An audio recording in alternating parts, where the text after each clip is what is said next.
Welcome back. We're going to continue our little trip through the stars. So, got my new account set up, and we're loading into the game. This is going to be on my private group, so not an open or solo. So, let's get it out. We'll go over the specs of the Conda for exploration that I just built. And it's going to be a bit different than the last one. It's a bit more refined and a bit more optimized for what exploration is about.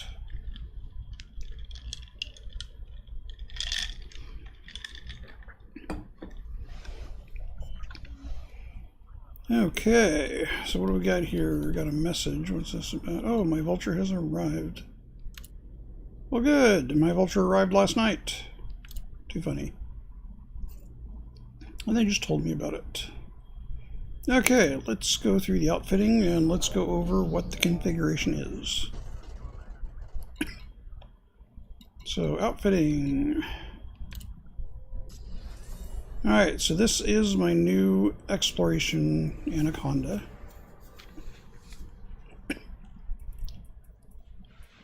Alright, so I was kind of puzzled on how to best describe this. So I decided to call it Timeless.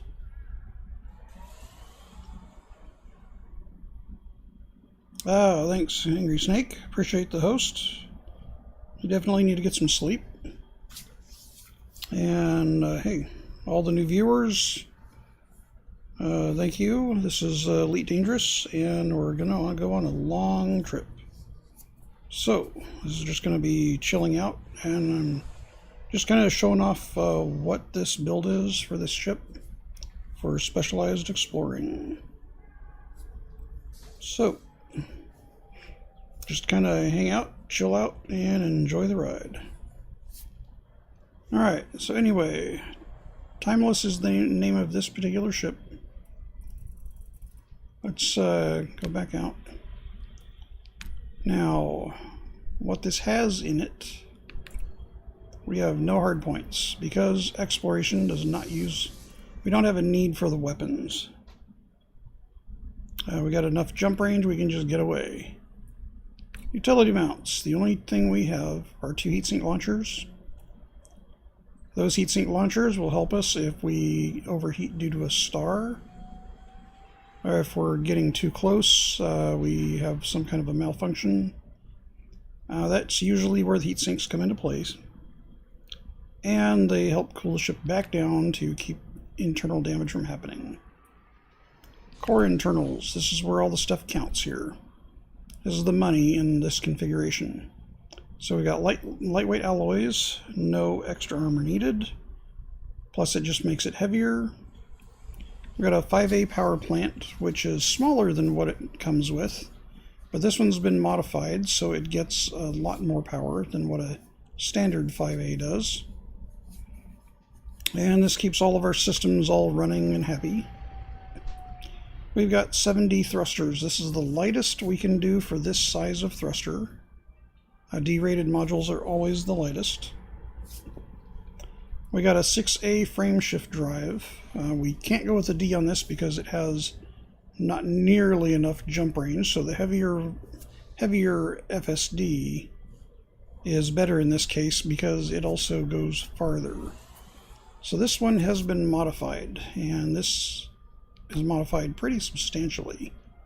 So if we go look at the modifications, we have a, it's heavier, it's 57 tons.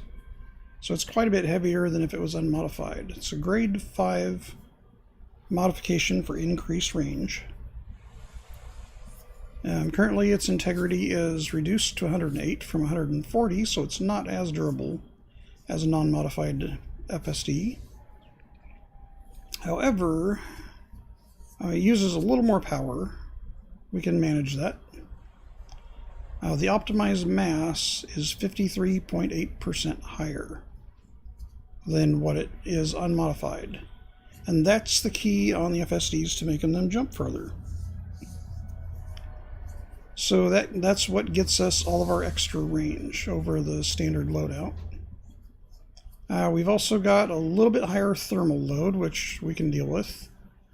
And max fuel per jump is 8.3 tons, which is a 4.5% improvement, which also means that stacks on top of the optimized mass to get us almost a complete, well, it gets us about 57% further than an unmodified, and the standard top you can get is usually 55. So we're about 2% above the best we can get between those two. Alright, so that's what makes it go as far as it does. With this setup currently, we're also running 5D life support, 7D power distributor that's low enough that we can still boost, and our thrusters will still get full power, but we don't need the weapons recharge rate. So we're using that. Let's see, 6D sensors, that's the lightest we can get for sensors. Those still weigh 64 tons. At some point I'm going to engineer those for lighter weight, and that's the only way I can really get this to go farther right now with the setup I need. Okay, since this is an exploring vessel, we're going to go up to the shield generator. We got a 5D shield generator. That's the lightest we can get, and we do want shields. We don't need them, but I do want them because there are times where you'll bump into something or get a heavy landing on a high gravity, high G planet. Your ship can take some damage, and the shields can help reduce that damage. It may not take all of it away, but it can take most of it away, or at least a substantial amount of damage. Plus, when we're exploring with other ships, if anybody bumps into our ship, it won't cause damage directly to the hull. That'll help reduce a lot of that. So that's about the smallest we can get away with and still have somewhat ample protection. And if we get interdicted by a pirate along the way, it doesn't really matter if they shoot at us, because we can boost away and jump a lot farther than the pirates can. So they'll have fun chasing us, but they won't do much to catch. Okay, I got a 6A fuel scoop. This is probably one of the most expensive parts on this ship right now. It's 25 million credits. But I want to be able to fly through a star, or fly around the corona of a star, on my way to my next jump point and totally fill up. So the fuel scoops don't add any weight. They just take more power. So the bigger the fuel scoop, the more power it uses, but also the higher scoop rate it has for refueling. Okay, I got a 6A auto field maintenance unit. This is same as the fuel scoop. It doesn't add any weight. It just adds the amount of repair you can do to your own modules while you're out and away from stations. And This is critical if you're going a very long distance with no chance to stop anywhere, because you can repair different modules that are critical to operation if they get too low. Because when modules start getting low in integrity, they start malfunctioning. Got nothing in that slot. We got a 1D repair limpet controller. I can use this to repair other ships that I'm flying with, or myself. If there's hull damage, I can use that to do quite a bit of repair work. I've got a cargo rack with 16 tons, and that is just to carry the control or the repair limpets.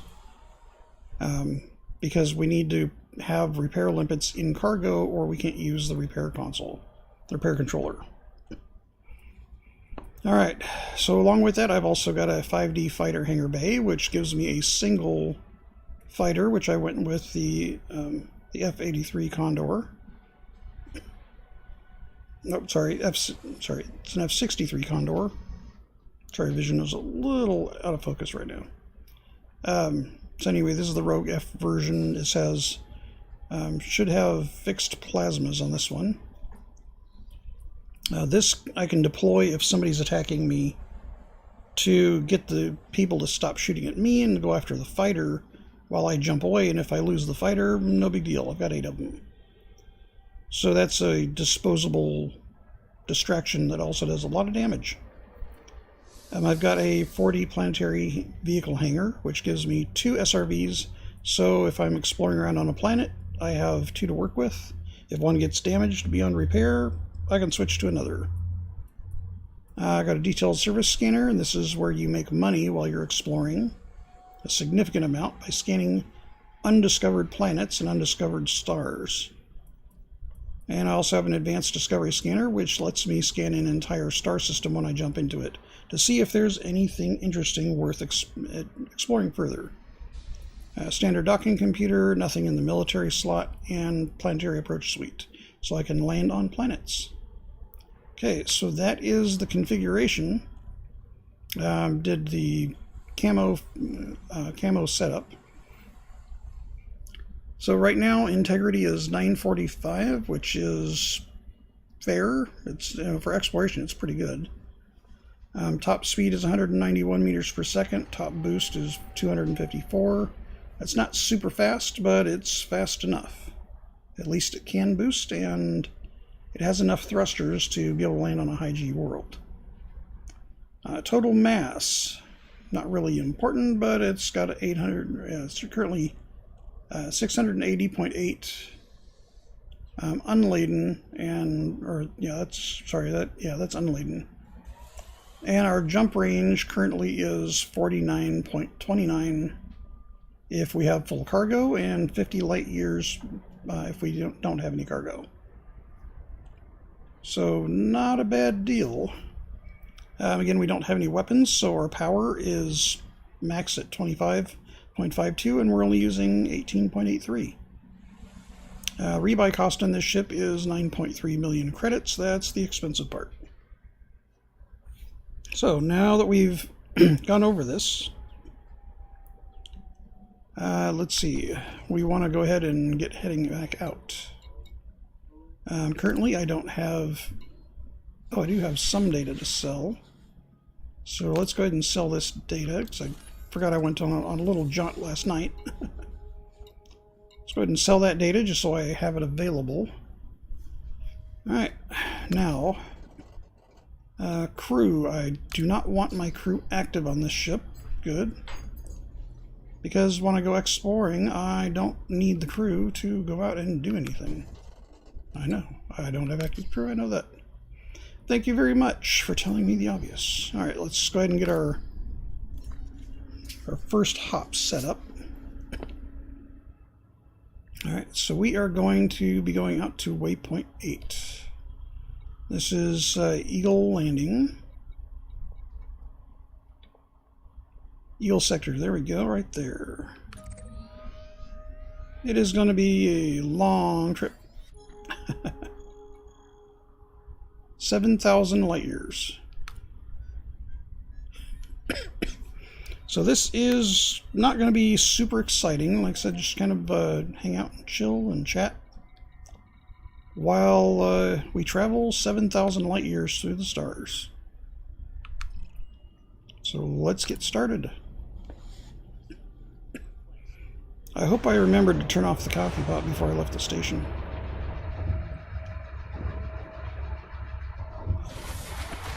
It's going to be a while before I return to deal with it. Ship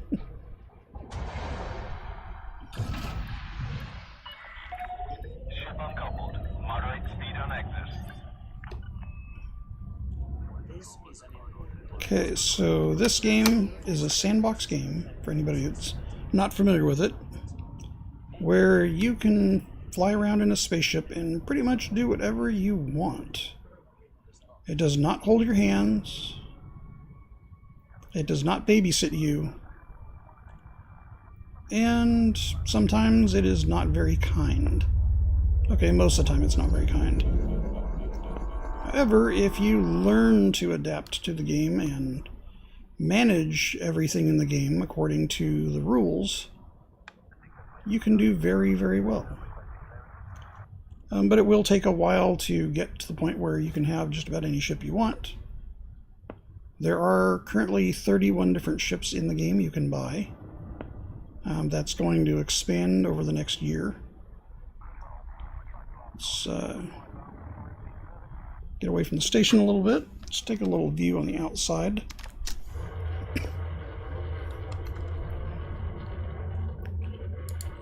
Okay, so this is the Timeless from the outside while it's in flight.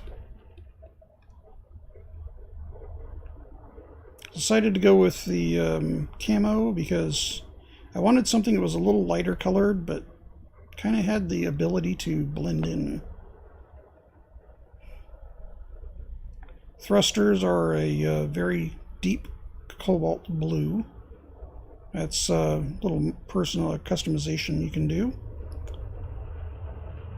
which I did. I have green on my other Anaconda. I just thought this looked really nice for this one. And if you look under, there's a lot of detail on this ship. Let's get closer.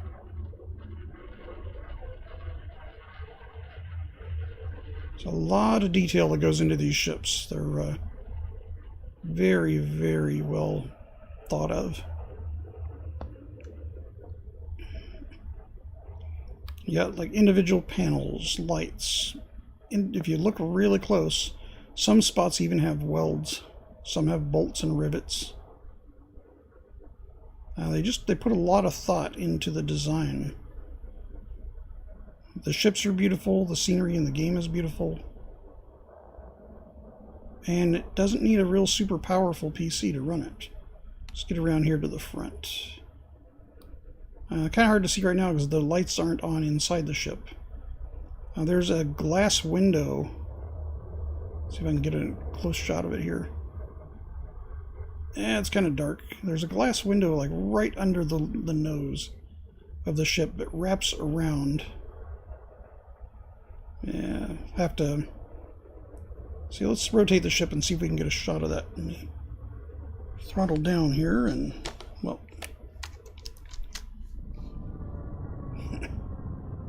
let's roll the ship so we have some light on the bottom.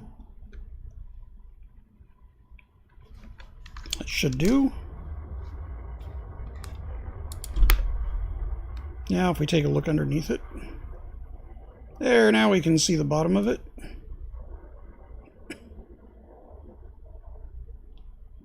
There we go. So this little door right here, see if I can get the right one here.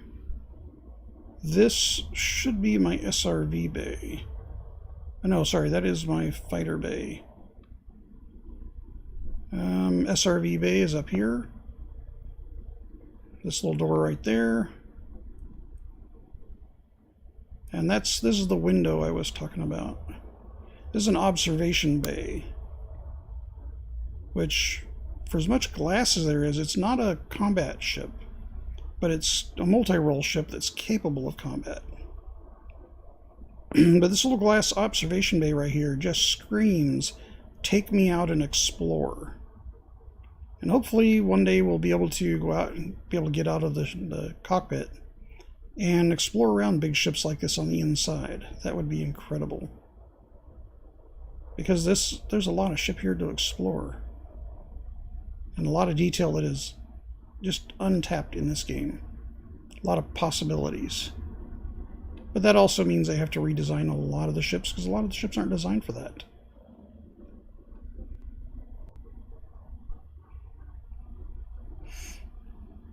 So this is, again, this is the new Timeless. And we are going to take this on a very, very long trip. So let's get started on it.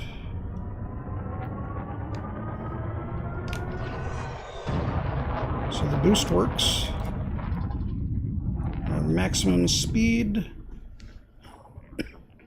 Just let the boost wear off here. Slow back down.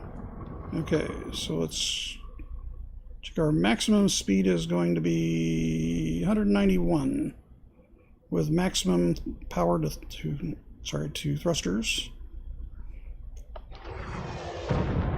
And our boost speed is going to be, what, 253. Okay, maximum boost. So that's enough to get away from a lot of things. But when we jump, we have the ability to jump much, much farther. Now, let me look at the map, our current route. And I want to find out, are we going to be taking advantage of neutron stars anytime soon? How far is this jump? Okay, we're going to go pretty much right out of the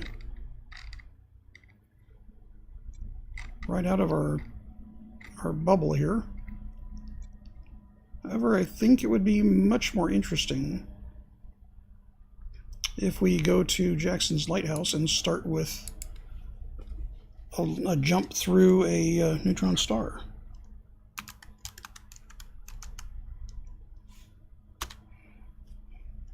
Oops, did I type that wrong?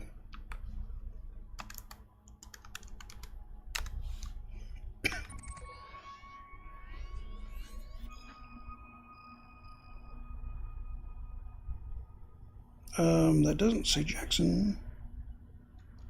Oh, did I type it wrong? Whoops. No, that's right. Jackson's. Why are you not going to Jackson's Lighthouse?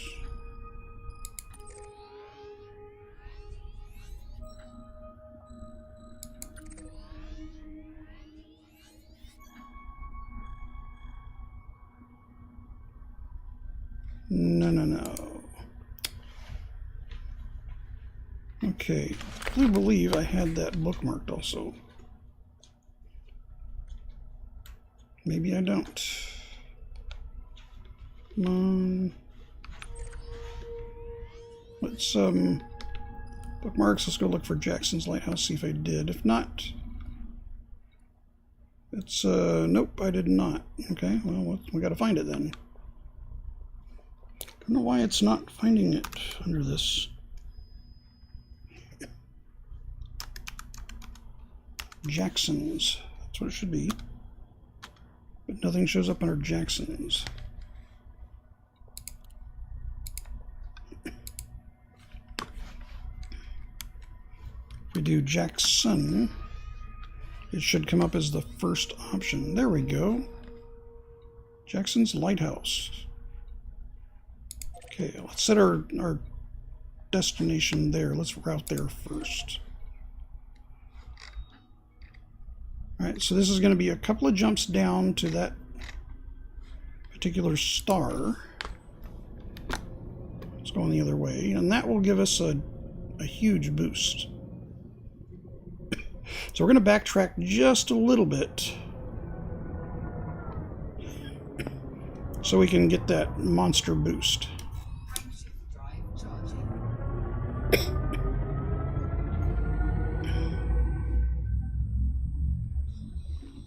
Now,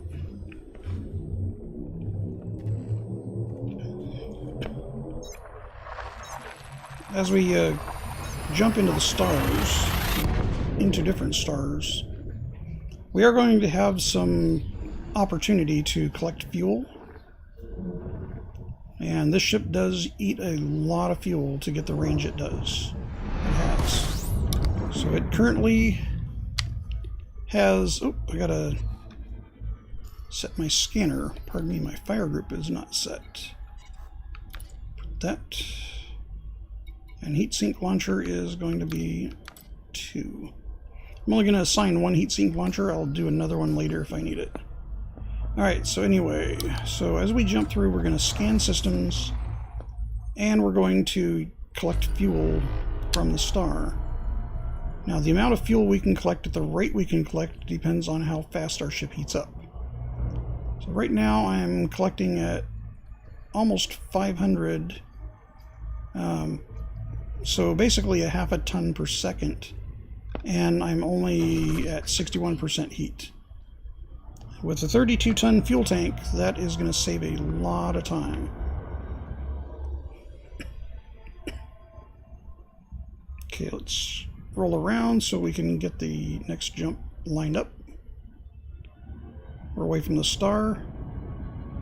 Yeah, this is working out much, much better than the last setup that I had. Cools off plenty fast.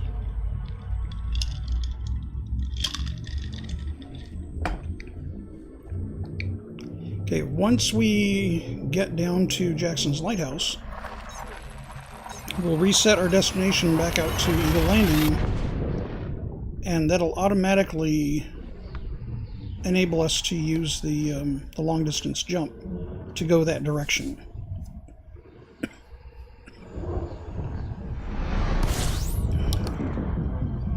Okay, Jackson's Lighthouse is the very next jump. And this is actually where we started the Enigma expedition in the first place.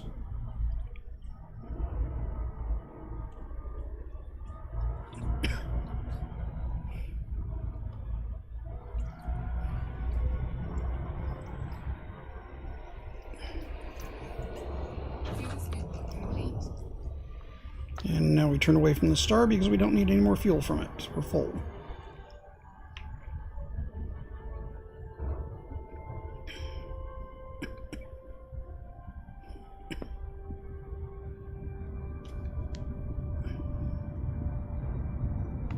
Now let's take a moment to appreciate the beauty in this game. The stars themselves are textured. The planets, they need some work. That's coming. Let's get around where we can see the star. You know, the star has its own corona. It has mass ejection happening. It has textures that are alive. And all of the stars have this. Now, it doesn't require a huge amount of CPU or a super powerful video card to run this game.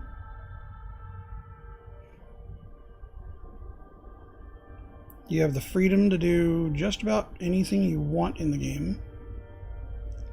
As far as, you know, the types of flying you want to do, the types of missions, if you want to do cargo or exploration, be a pirate. There's just so much potential on what this game has to offer. And we're about to jump into a neutron star, which is one of the mysteries in this game that is very awe-inspiring. It's beautiful, it's fantastical, and it's deadly. For some reason that happens to go together a lot in life, in the universe, in the world, everywhere. Sometimes the most beautiful things are the most dangerous things. This is a neutron star. This is at least how Elite Dangerous represents a neutron star. Now, from here, we have an option. We can use the cone of the jets and risk a little bit of damage, which, as you can see, the jets actually go quite a ways out from the star. So we can make use of this and attempt to get a much farther jump than what we normally can. So again, right now, our jump range is 50 light years at the moment. Now I do have to get some repair limpets when I get to the station I'm going to. I'll have that opportunity when I get there. Right now we're not going to worry about it because it's going to reduce the jump range a little bit. Okay, so 50 light years if we go the normal route. Okay, now if we go back to our galaxy map, let's go ahead and we're going to turn off jet cone boost, which is the neutron star, and we're going to leave the fastest route possible. Now let's go back and mark our destination to Eagle Sector. Okay, this is where we're traveling to. So we backtracked basically 100 light years to get this neutron star. But that is, well, potentially going to be a huge asset to us. If we don't, come on, out of there we go. So without using the neutron star, it's going to take us 148 jumps to get to Eagle Sector. Now, if I go back in and I tell it to use the neutron star, so we're going to enable jet cone boosts again. Our route has changed. Now, it says we have 114 jumps. So that reduced basically 30 jumps off of our route time, where we're going to be able to basically do about 10 neutron star jumps. Each jump gets us around 4 times our normal jump range. Alright, so what I'm going to do is very carefully go into this neutron star. Get it lined up here the way I want. Okay, there's our destination. Very gently come into the edge of this. We're going to go into the cone, and that's going to supercharge our jump drive. Now, got to throttle down and attempt to stay in this till it supercharges. There we go. Okay, now we got to get out of it. So we throttle up and speed up a bit. There we go. And that kind of pitched us around, and now we got to find our next jump again. We are about to make a jump for 201 light years instead of 50, so that is slightly more than 4 times our range. No, it's actually exactly 4 times the range. Because right now we have a maximum jump range of 203 light years. So it went up from 50 to 203. So it is worth the risk, but now if you go in the wrong way on one of those neutron stars, it'll cause massive heat and massive damage. And I've done that many times before. Now, whoops, back here. The downside of doing this, the modules take damage immediately. We've already gone down 1% of our integrity on the frameshift drive just from charging up from the neutron star. But when we do, we get the payoff of a massive jump increase. This is the Neutron Highway.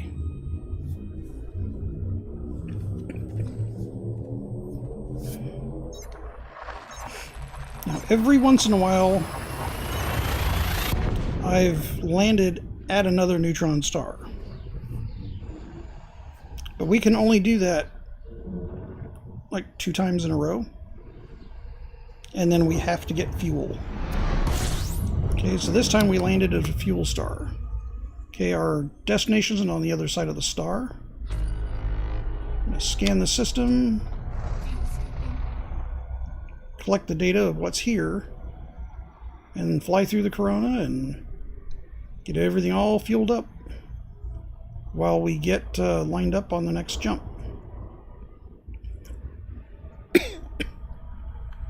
Okay, starting to get a little warm now.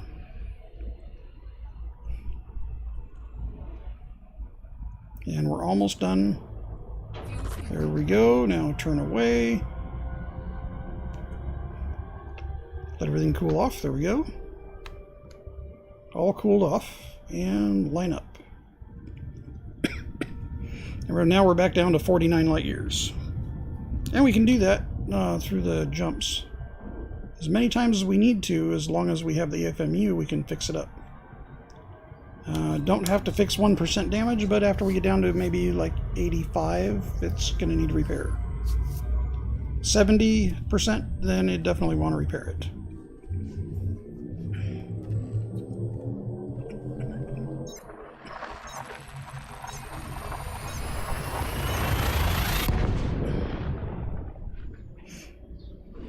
Now,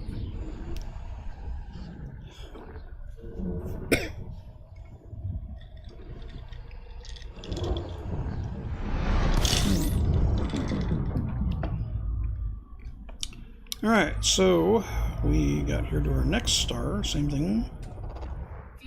6 objects. Now, one of the things I normally do, 27 objects. This close to the bubble, we're not going to find anything really new or interesting. That's pretty much been discovered. You know, every time you find one that's not discovered, it's kind of nice. Most of the ones along this path are going to be discovered already. Right. Got our fuel. Let's move away from the star. Let's take a look at the system while we're cooling off. There's a lot of planets here, but there's only 1 or 2 here that are even remotely interesting. Okay, maybe 3, but those are all been discovered by somebody else. So that's not going to really benefit us. And if it was like a water world or an Earth-like, and it wasn't too far from the star, then it would be definitely worth it.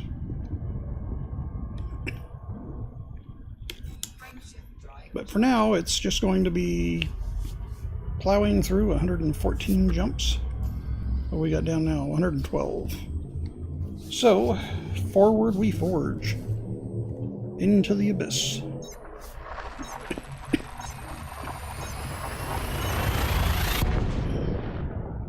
Guess I really didn't show either where we're starting from on the big map, within the galaxy, to where we're heading to. When we get to this next star, we'll take a look at that. Okay, let's scan this one. Now, part of the reason, because I've already been this route before, but the reason why I'm getting new things in my scans is because I currently have... we just finished scooping. Nothing too interesting here. It's because when you have a slightly different jump range, you will get different systems. Even if you've been that route before, a lot of times you'll get a different system. Because your computer recalculates based on your new jump range. Or if you go with a different ship that has a different jump range, same thing. It'll almost always route by slightly different paths. Okay, let's get lined up. Plus we can check and find out if we got another neutron star coming up.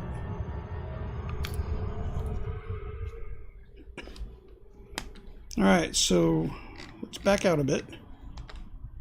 We started back here.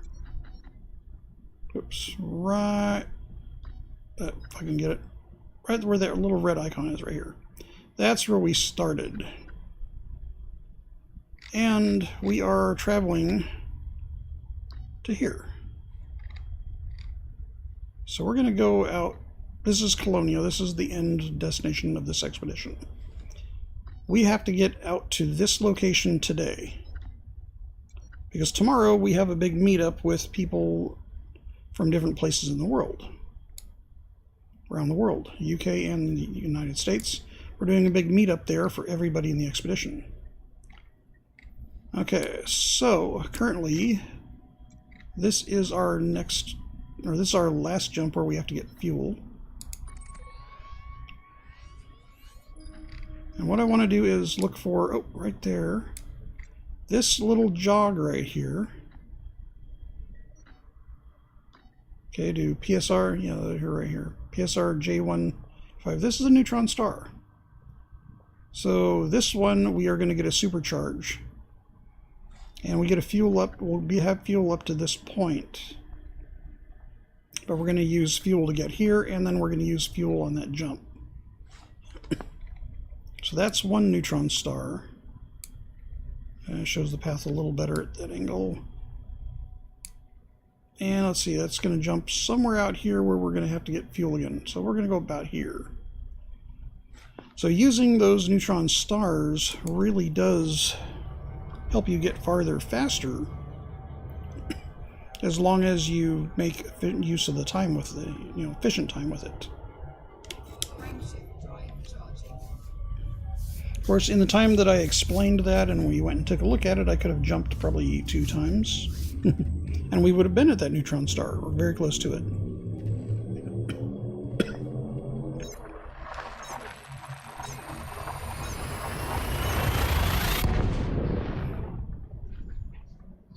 Now, I really don't know why this has power to weapons when it doesn't have any weapons on it. I'll have to change that distributor. There we go. Now I got a little bit more power to shields, and I have full power to engines. Let's go and scan this while we refuel. There we go. And let's just go ahead and fuel up this very quickly here. One new object. It's going to be a pretty innocuous system here. Not too exciting. Okay, let's point away from the star so we can get away from it and not overheat. It's handling the heat pretty well so far, so that's good.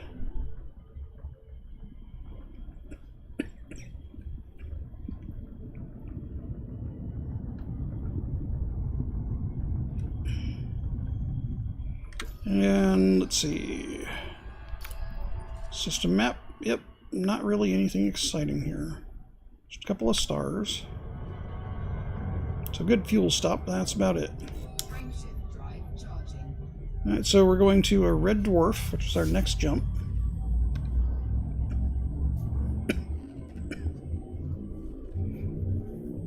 Now, I'm not going to stop and scan any systems for details, certain planetary scans, unless we find something that's really interesting looking. Planets that potentially have water, they will definitely be worthwhile.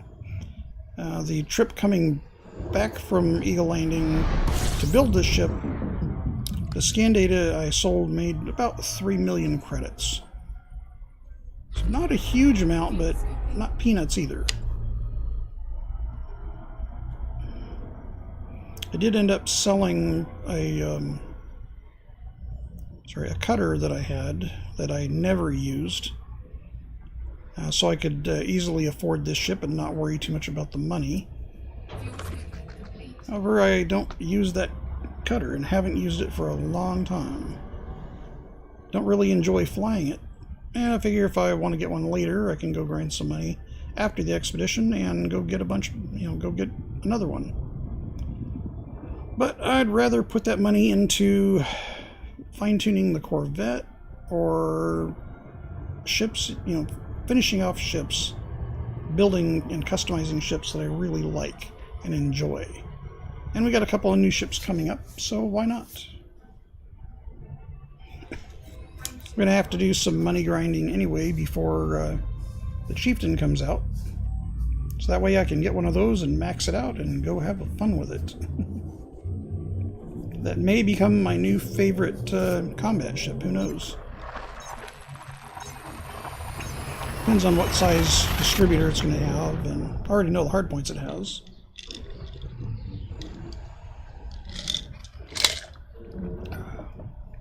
Firepower wise, it's a little less than the Python. Hopefully it has a big enough distributor and a big enough power plant that can actually make good use of it.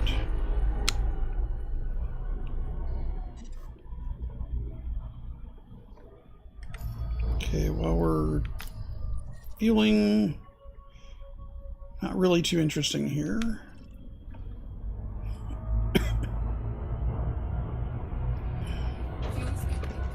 Okay, we're done scooping.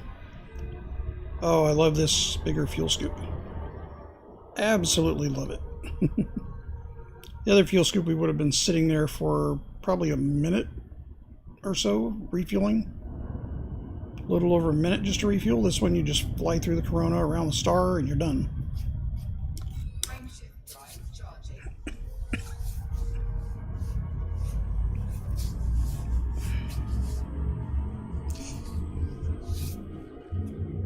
In fact, I liked it so much, I put one exactly like that on my Corvette, which also has a huge fuel tank.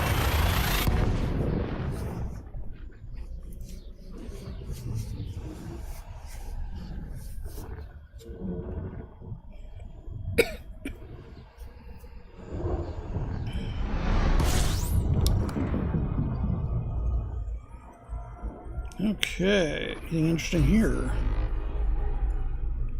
I believe our next jump is the neutron star.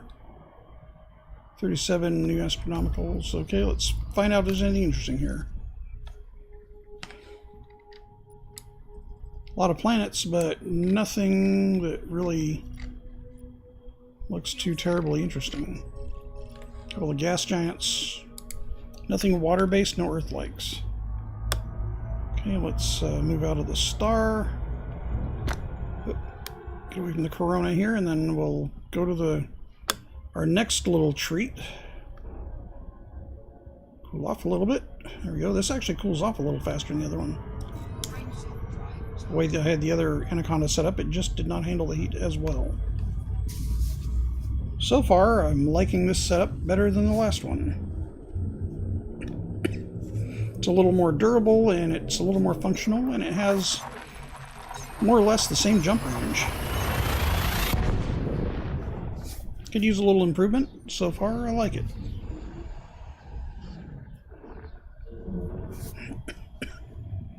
I have a DBX that I built that has similar jump range. In fact, I think it has 1 light year better jump range. Let's see. Did I scan this one before? No, I have not. Anyway, the DBX has similar jump range for that I built, but it has far less functionality. And you can't do a fighter bay, you can only do the lander. But you don't really need a fighter bay with a DBX. Let's see, we wanted a system map. Nothing here, just the neutron star. Well, okay then.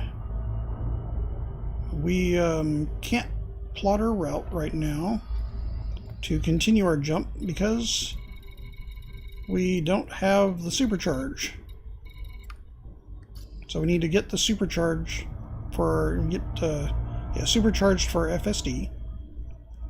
We're going to aim for the purple here and ease our way in. As we get closer, you can actually hear the sound of the star.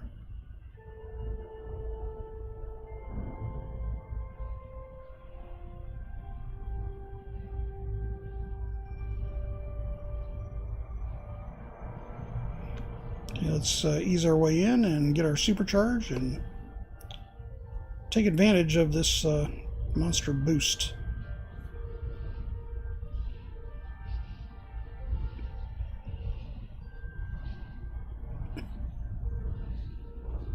Just about there. There we go. Supercharge, get the charge, get the charge. Perfect, got it.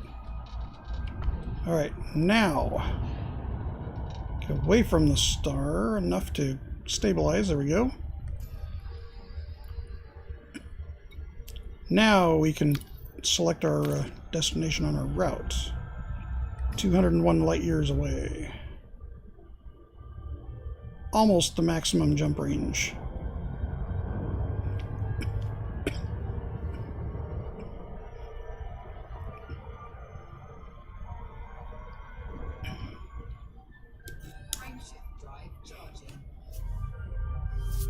Now, as you can see, every time we jump, we do take further damage on our frameshift drive.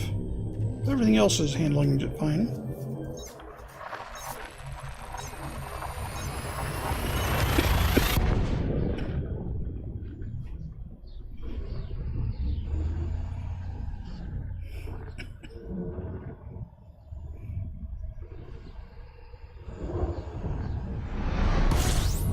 Okay, so let it kind of catch up there, render everything in. A little bit of framiness there. I don't think it was... Well, there is actually quite a few things in the system. Alright, let me get fueled up and then we'll take a look while we cool off.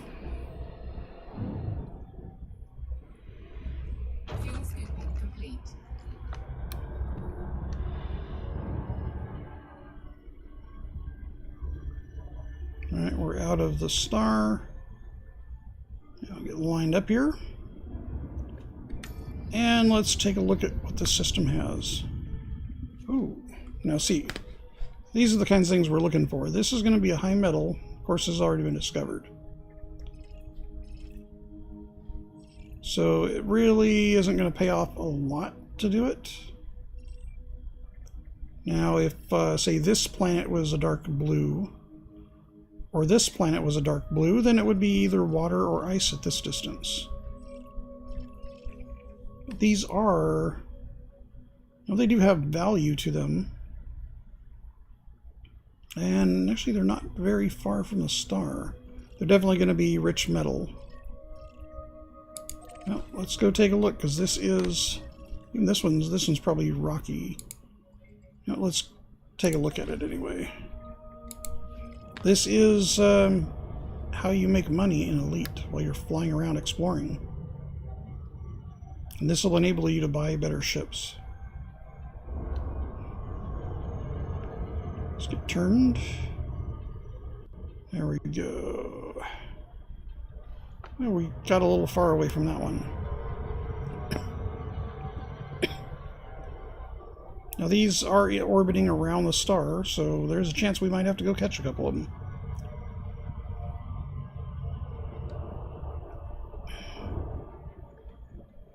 Depends on what their orbit is and what the orbit period is.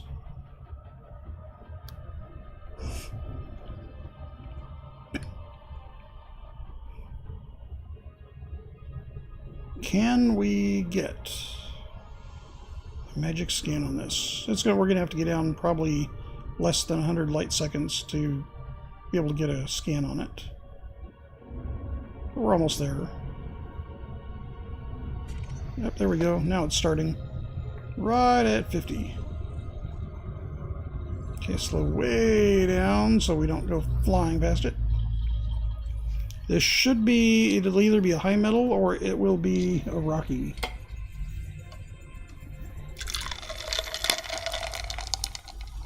High metal world.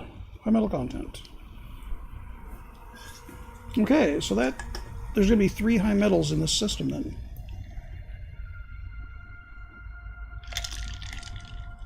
Pardon me, I had to grab a little drink. Keep my throat a little moisture there. Alright, let's go look at the next. And this, we're just going to make a little bit of money and work our way back out. Okay, so this one's not too far.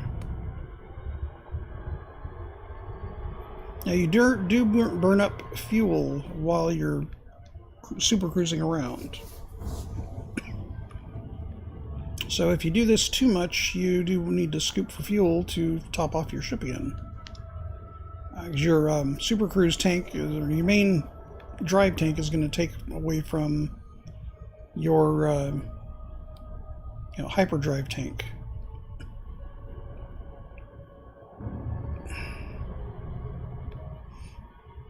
Now that bar will go down, the fuel is over in the lower right.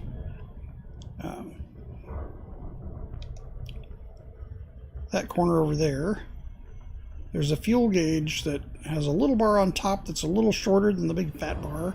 The little thin bar is the primary tank. The big fat bar is your faster than light, or your hyperdrive tank. And when the primary tank runs out, it will pull fuel from the hyperdrive tank to top itself back off automatically. And when you scoop fuel, you need to fill up you're filling up basically the hyperdrive tank.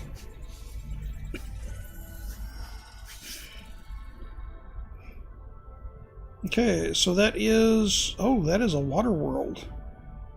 And that was definitely worth checking out. Ooh. So this might even be an Earth-like. Or close. That was a treat. Looked a little too close to that star, but I guess that star is not a very hot star for the distances. Well, we just kind of stumbled upon a little gold mine right where that neutron star dropped us out. Can't complain too much about that.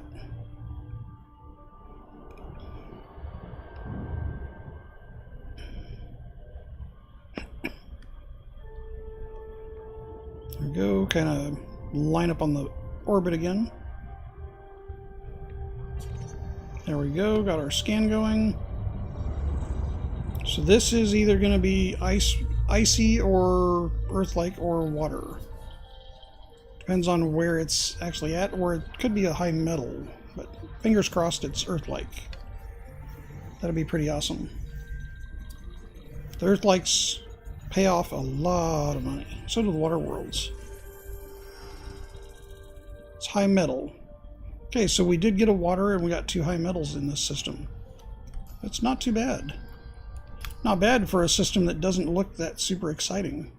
Now all of these out here are going to be icy. So they're not going to have anything really worthwhile. Certainly not going to be worth the time to fly out and chase them around. Alright, so now let's go ahead and get back on our route. 48 light years for our next jump.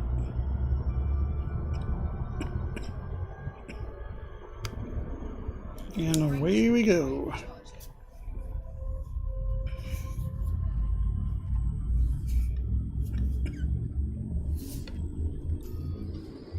$105 jumps left.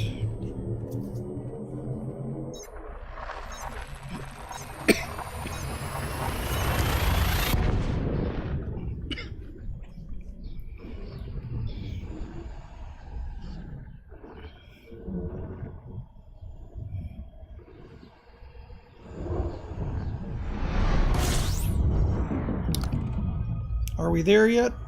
Are we there yet? No, we're not there yet.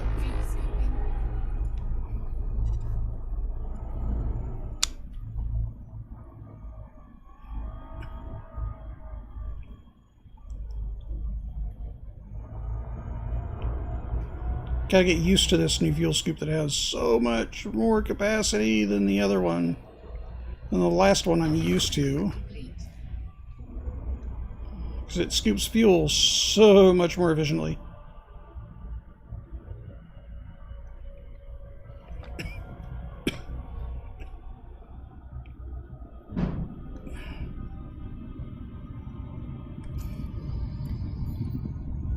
Okay, 104 jumps left. Anything interesting here? No, see, these are all very beige looking planets. Rocky. All rocky. No water, no high metal content. And hopefully those will be getting a serious makeover soon. So we don't have all the beige worlds.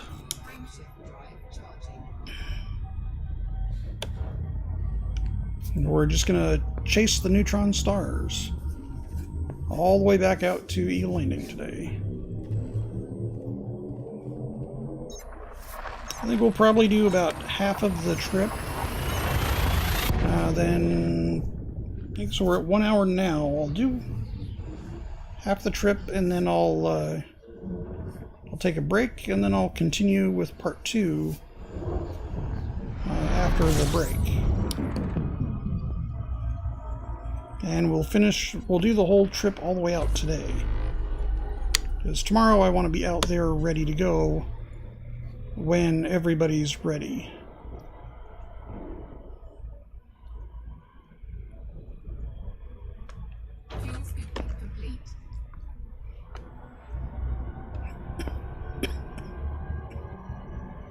Let's see, get our scan off. Just want to make sure I did. I probably already did that. Yep, I did. So, let's look. Do we have anything interesting here? Pretty sure I saw this system yesterday. Yeah, this is all discovered by somebody else first already. So, no first discoveries, nothing new, nothing interesting. Our next jump is a Class M Red Dwarf. When we get to there, we'll check and see if we have another neutron coming up.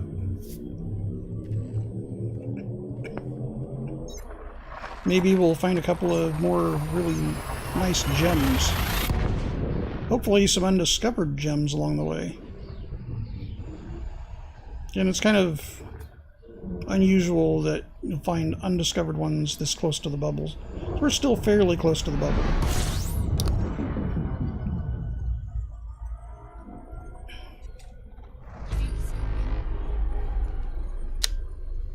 Only one object, so the star here is the only object.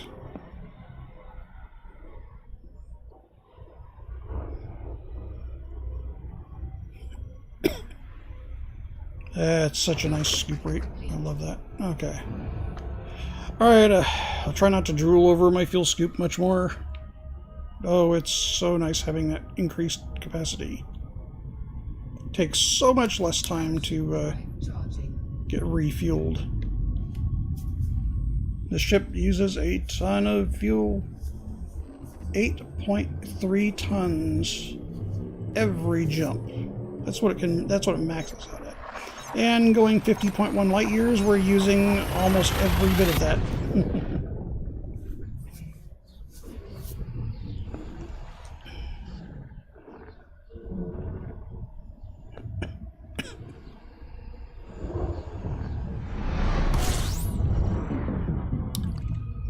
Now, let's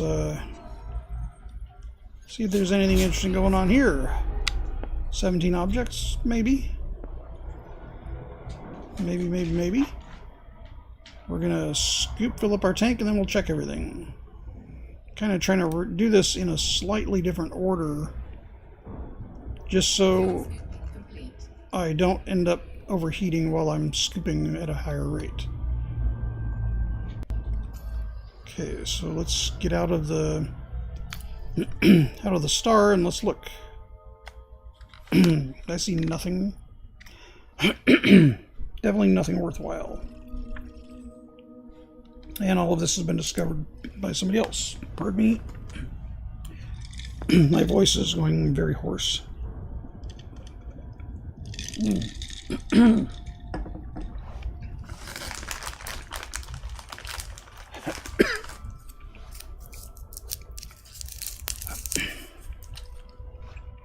Alright. I think I'm losing my voice here. That wouldn't be good.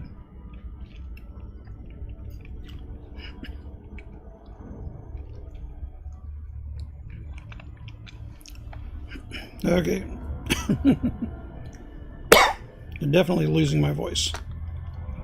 I might have to conclude this a little earlier.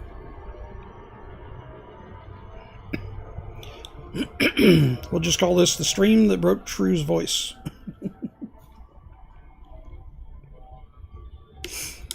Okay, so nothing interesting in this system, so we're jumping on. Oh, forgot to check. Neutron stars, do we have any coming up?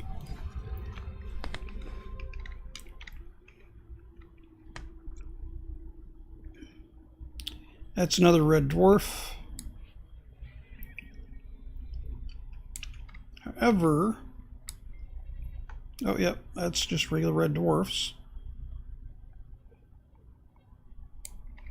Do we have any super long jumps coming up? Looks like that one right here might be a neutron.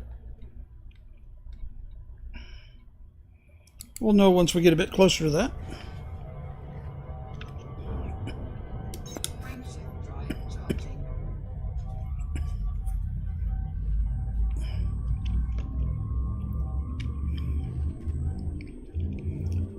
And since I've already delayed this jump once already, we're gonna wait. That was redundant. We're gonna get to the next system, and then we'll take a look and see just how far we've gone in the last couple of jumps. In the last, since we left the station. So in the last, what, 40 minutes, roughly?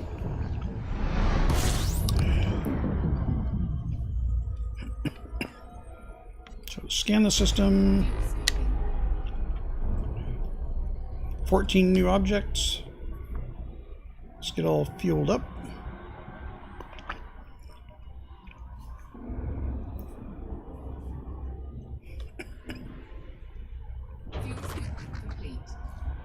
Get out of the Corona, and we will take a look at the system. See, these are a couple of high metals, maybe high metal. And then this will be all ice. Fortunately, I don't think we're going to have a lot there that's worth it, anything.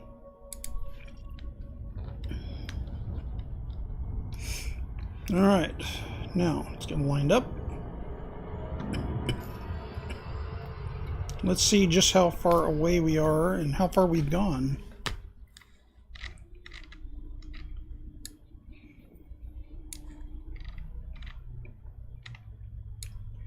Alright, so this is where we started.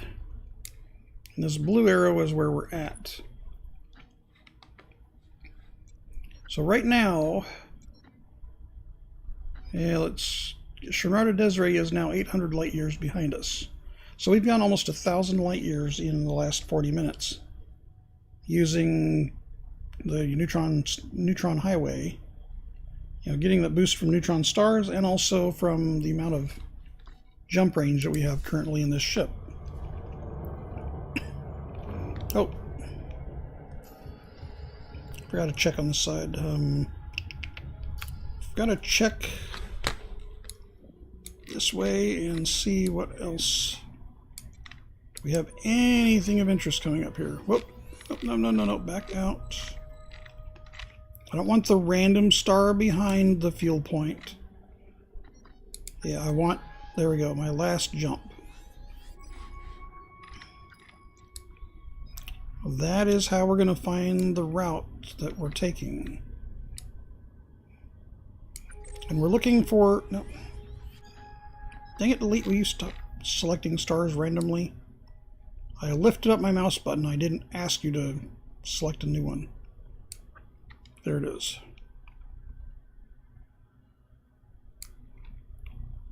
Fortunately, not going to get too far out here.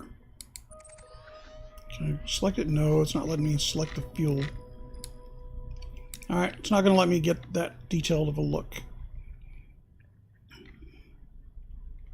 Now, we are not too far from Mammon. That was our first place we could dock at for repairs.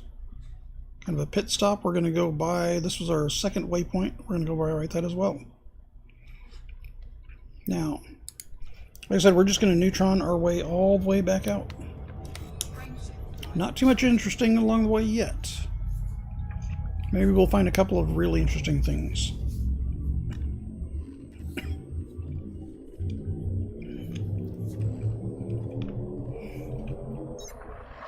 Not sure if once I get to Colonia, if I'm going to stream the whole trip back. I might do like an endurance stream on that one, and just see how far we get in like maybe a day. Do like a 12-hour endurance stream or something. So hit me up with a follow or a like or sub if here on YouTube. Again, this is going out to 2 streams. So thank you everybody for watching.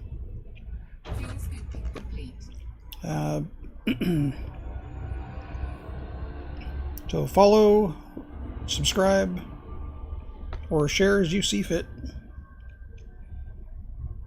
And, well, anything you see that's interesting or you have questions about, let me know.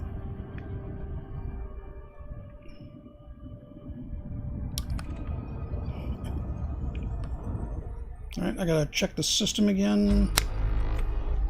Now, I didn't have to rescan it, I just wanted to make sure I did scan it. And there is nothing of interest in this system to us. A lot of stars in this system, just not interesting as far as the planets.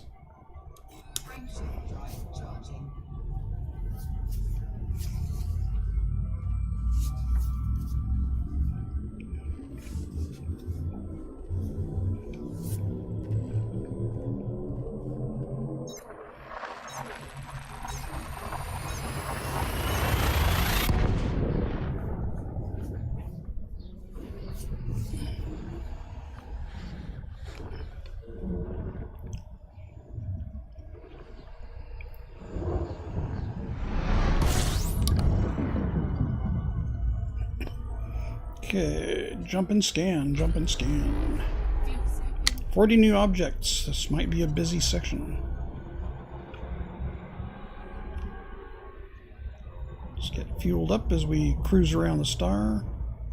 Almost went into that one a bit fast, but topped us off very nicely. Okay, let's point away from the star and we'll see what the system has to offer. Possibly high metal. Probably high metal. These are all discovered by somebody else already anyway.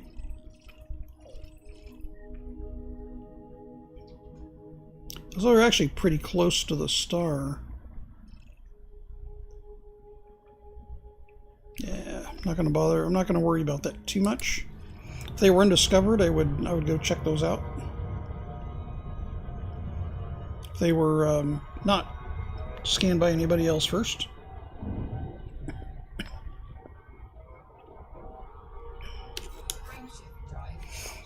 Continuing on. And just look how beautiful the skylight is. That changes as you go through. It's not just a backdrop like the bitmap. I mean, it kind of is when you're in the system, but as you go through different places, as you get closer to different things, you will see that change based on what you're close to. And they render in all the features that are around you in that part of the galaxy. Stellar Forge is a phenomenal piece of code. Absolutely phenomenal that it can do that. I mean,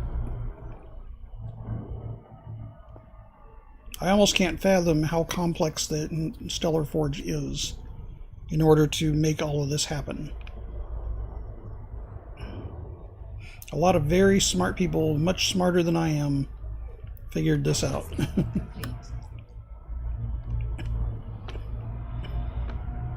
And I don't necessarily consider myself dumb. I certainly don't know everything, but I do know a lot.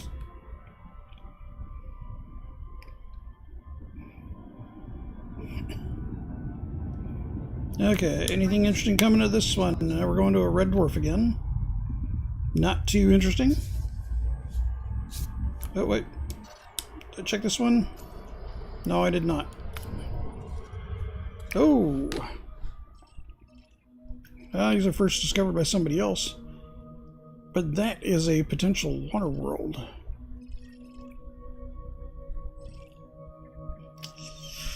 This system has some potential.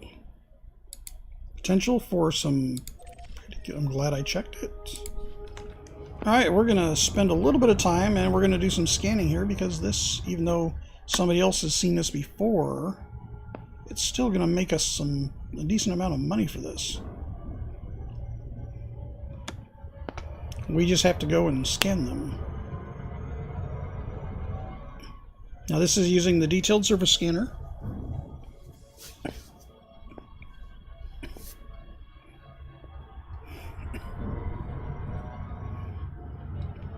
If we get an Earth-like, I'll get really close to it so we can see what they look like. Even if we get another water world, I'll get really close to it. The detail on the planets is actually kind of cool when you get real close to some of them. Not all of them have that kind of have super high detail, but a lot of them do. And when they bring out the new planetary texture rendering engine, a lot of these planets should have much greater detail and a lot more variance. High metal world. Okay. Let's grab the next. That's possibly, depending on the temperature of the star, that might even be a water world. It's very blue.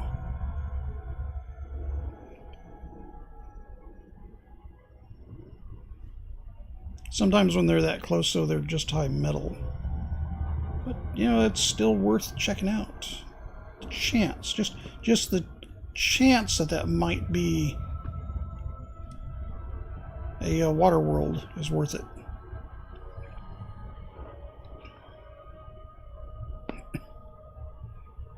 Now, yesterday, going back to the bubble, I found 2 water worlds that were not discovered before. And the payout on those was about 800,000 with the bonus. Not too shabby. Or probably closer to about 650,000 credits just for that one scan.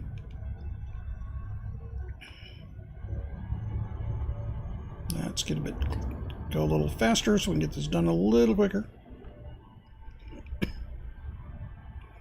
Krillin, what's up? Welcome to the stream. What are you up to today? You must have just got out of school.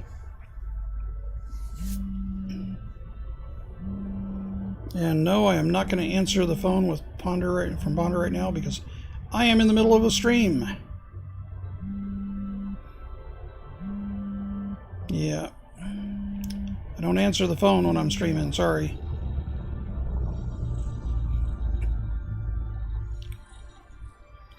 Let me guess, he probably wants me to know, or wants to know if I want somebody to chat with on the stream. Being this is all about Elite Dangerous, and he doesn't play it, and doesn't understand it, the answer to that would be a resounding no thank you.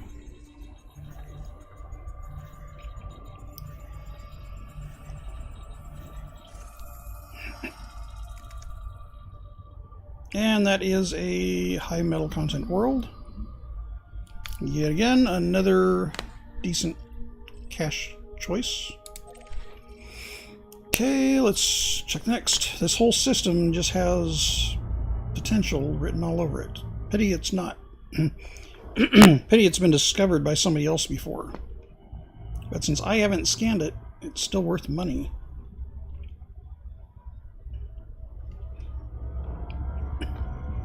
And they're going to get a little further out for each one now, because they are getting further out away from the star, and we're should have probably checked for ones that are a little closer to where we were at. Because we're going to start and end up doing a lot of doubling back and forth if we're not careful.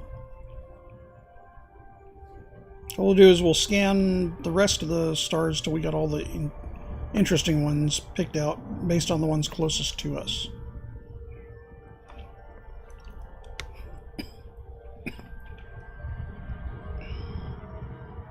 So Krillin, since you haven't been on the stream or in the stream since the beginning, we are in a brand new Anaconda that I built last night and finalized this morning, and it's called the Timeless.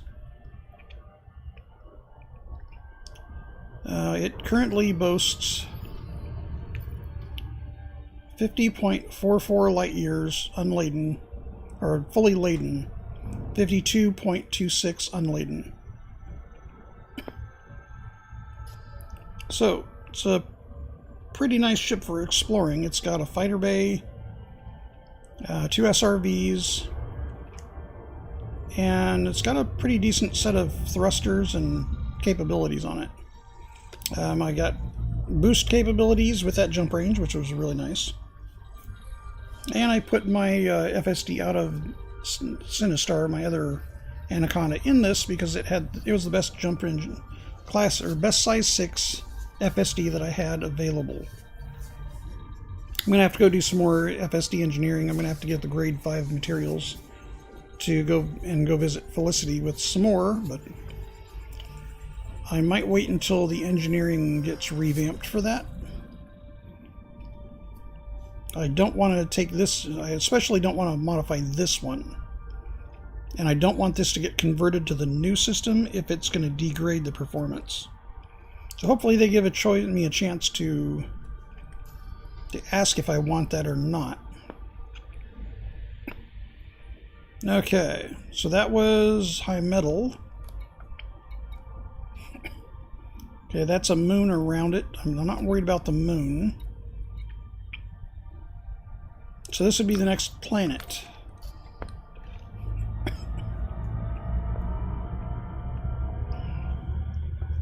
We're just going to hit them in order of what's closest to us till we have them all now. Until I get at least the interesting ones done.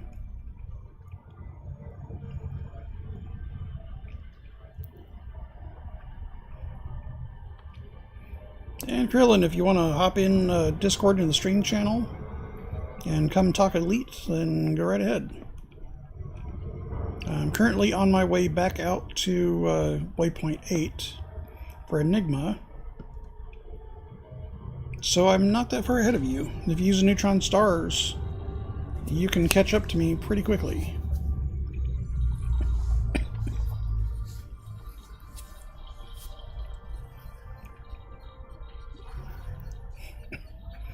As you can probably get a good leg up on me here while I'm scanning systems. Another high metal.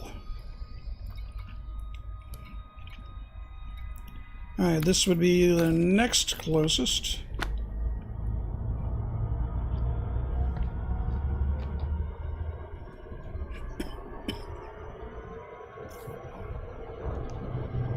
Yeah, it's going to complain that I'm going too fast by that planet.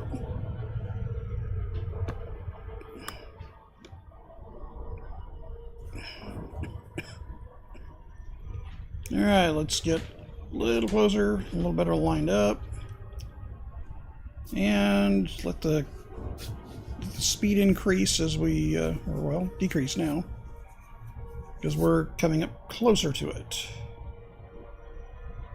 Should be getting into a decent scan range very, very soon. I gotta slow down a bit or I'm gonna go flying right by it. There we go. That should put us in scan range any second. Ooh, it's kind of a small one. There we go. There's the scan range.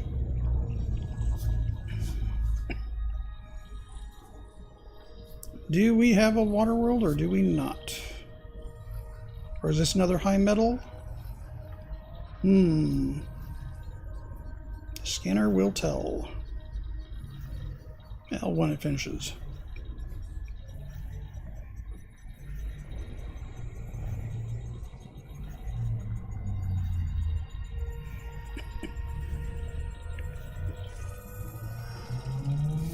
Another high metal. Well, like I said, it's not first discoveries, and so far, nothing, no water worlds or Earthlikes, but not disappointing. Definitely is not disappointing. If I didn't already have my Explorer Elite, I could cash in some pretty good exploration rank with these. Might even recoup some of the money that I spent building this ship. It will eventually pay for itself. Especially if I go and take it interesting places like Sagittarius A or any of the really interesting little tiny black holes that are in the nebulas. Some of those are amazing.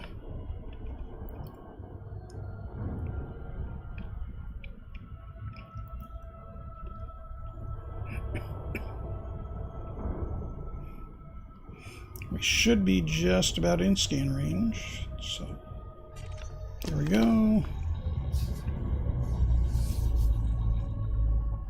Slow down so we don't go plunging into it or whipping by it while we're trying to scan.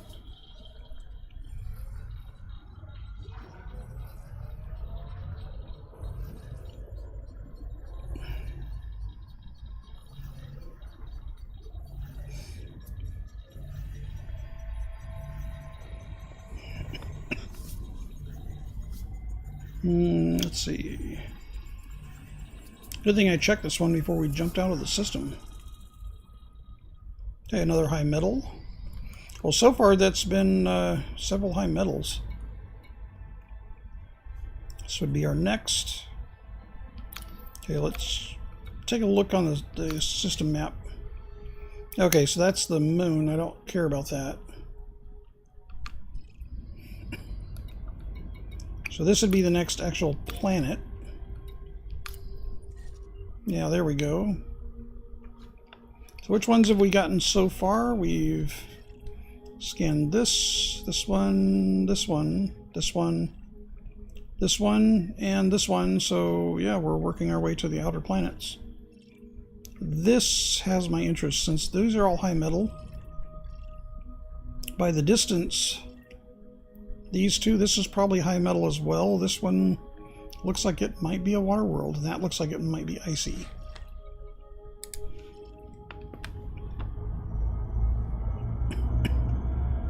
We will find out soon enough.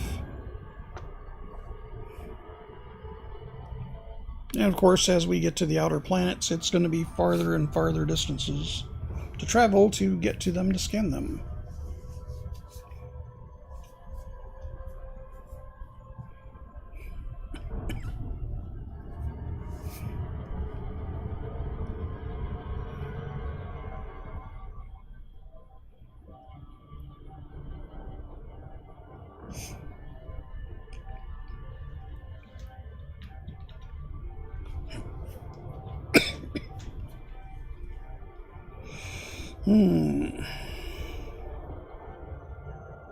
What's up, June?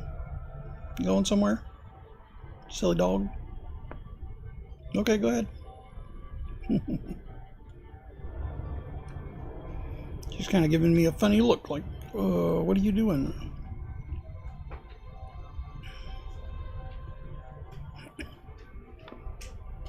Okay, 17 seconds for arrival. We're going pretty fast. Need to slow down a bit.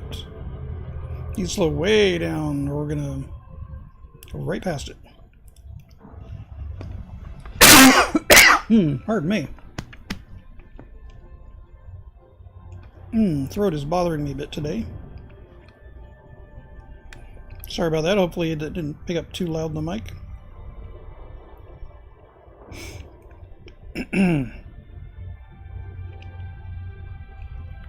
Should be getting into scan range any second. There we go. It's probably another high metal. Fingers crossed. High metal, high metal, high metal. More like fingers crossed, Earth-like, Earth-like, Earth-like, but that one I'm not sure. Those are much more rare than the high metals and water worlds. Water worlds are pretty rare as it is.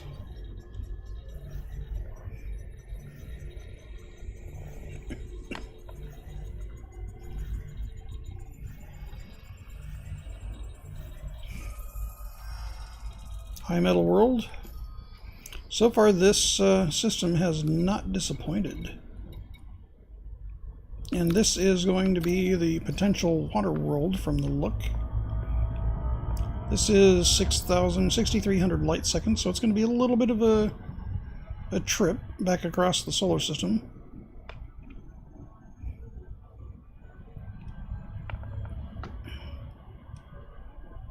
As we get a little further between planets, that will definitely go faster.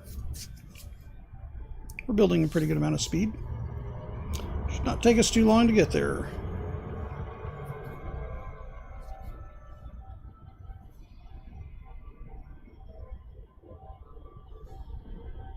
And this may be the last one we scan in this system.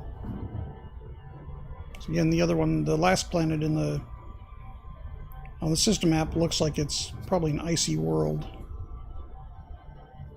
But it might be worth checking out just to find out.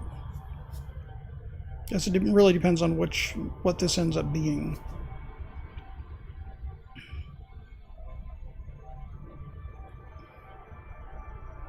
Appear to be slowing down because of different planets that I'm near. Not based on the one we're headed to. Our time is increasing and I'm not slowing down my throttle. It's just slowing down, the ship is slowing down on its own.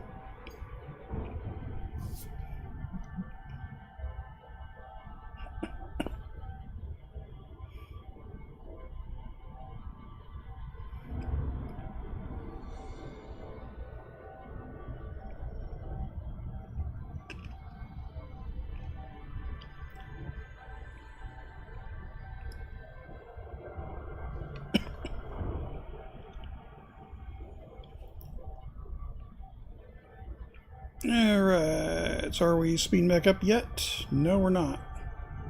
We're just gonna... Oh, now we're starting to speed back up. Okay, good. Yeah, it was definitely interference from the other planets' gravitational forces. Must have gotten a little too close to a few. Gotta watch that time just whittling down real fast there.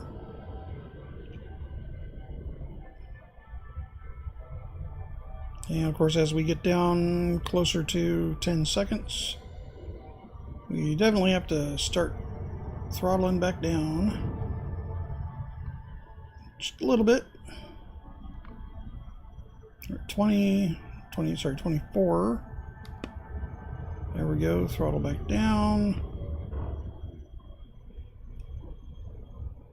There we go, a little better lineup on it. 17. There we go. That should get us in there nicely without flying past it. 10 seconds. Slow down a bit more. So we're just working down a little bit and trying to get the scan without plunging past it or careening into the planet.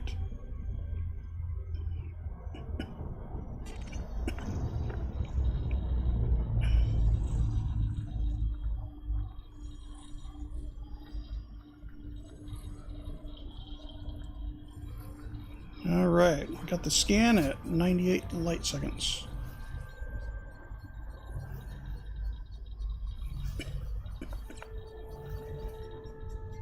Survey says... Oh wait, we're not playing that. We're not playing Family Feud. Okay. High metal world. So, no water worlds. And I'm pretty sure that this last unexplored planet is not a water world.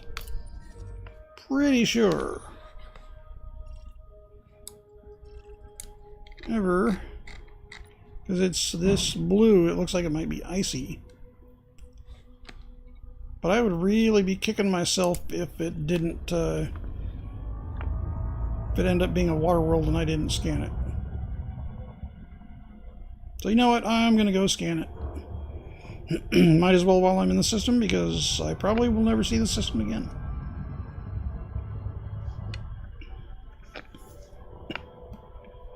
Jump ranges vary and everything, and depending on what star we get, we can go even farther.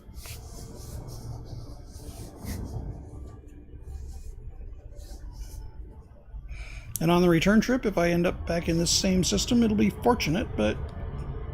well, unfortunate, but at the same time, coincidental.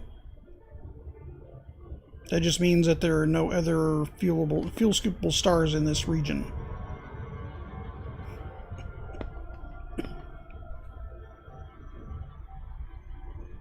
Okay.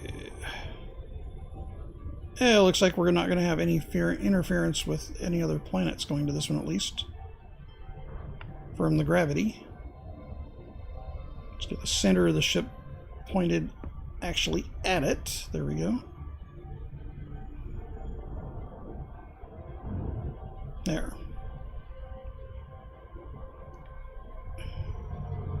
Slow way down because we're going way too fast. We're coming in hot. Coming in hot. There we go. Fixed it. Now we're not coming in as hot. Well, looks like Plater and a commander of Scorbus are coming on to start doing their streams for their venture.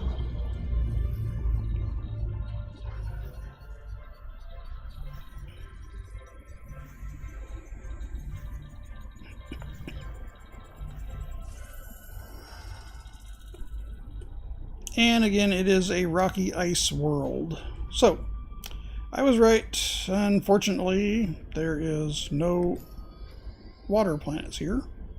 But that's metal content. And we did find at least a couple of, well, we found quite a few high metal content worlds. Which is still a decent amount of cash.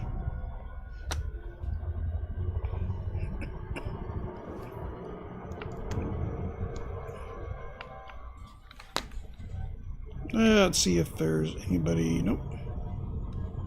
Nope. Nobody at the moment that is in the green room. Now, we burned up a bit of fuel doing that. Let's see. Galaxy map. When are we going to see some more interesting jumps and how far? So currently we are... Oh, well, roughly 900 light years, 980 light years from Sirius, which means we're pretty darn close to that from Shenarda Desiree. And I'm not seeing any interesting stars or jumps on this particular set. Those are red dwarfs. That's a red dwarf. And that's a red dwarf right there underneath the display.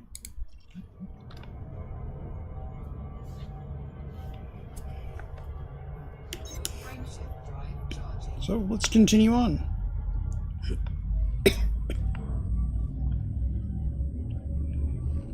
Got about another probably hour and 20 minutes that I'm going to go ahead and stream. And then I'm going to take a break for a little bit. And then from there we'll continue the trip.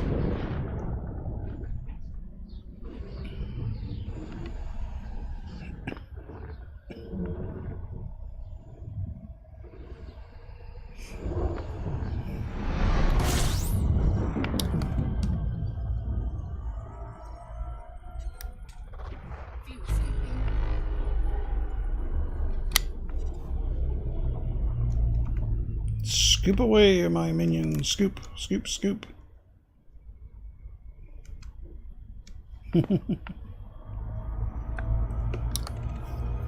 Let's get that fuel. And totally fueled up. Perfect. Anything interesting here?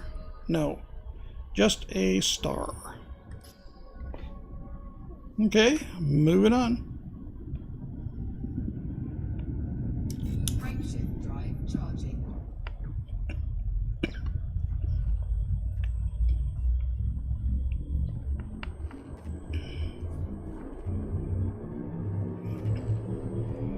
We are going to start getting a lot closer to much denser stars as we continue this journey. The stars look much, much different when you get away from the bubble.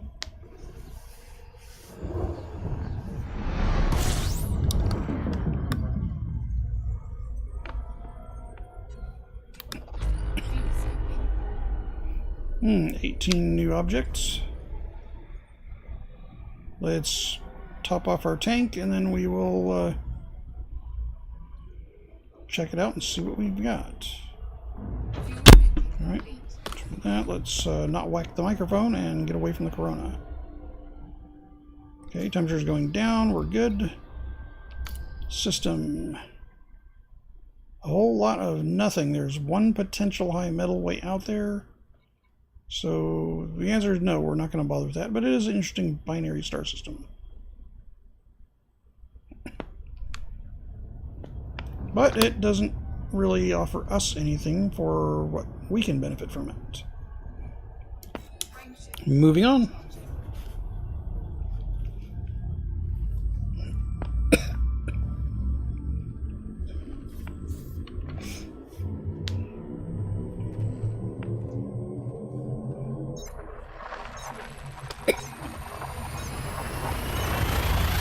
And away we go.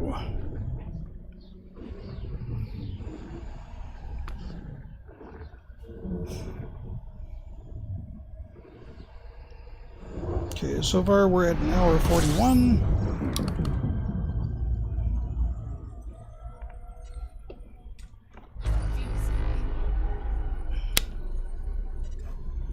Got a few new objects, 31 new objects with that set. This system, not bad. Okay, let's get our scoop around here. We're almost full. There we are. That is so nice. Now let's start getting away from the star so we can see if there's anything interesting. Bunch of things, but nothing that we can really benefit from. So the answer would be no, not that interesting. How many jumps do we have left? We have 94 jumps left. We are off to the next jump. Next jump we're going to is a Class M Red Dwarf, which we seem to be hitting mostly along this path. Occasionally with a nice white star, but nothing too exciting. Guess we could go by Thor's Eye if we wanted to see a black hole again.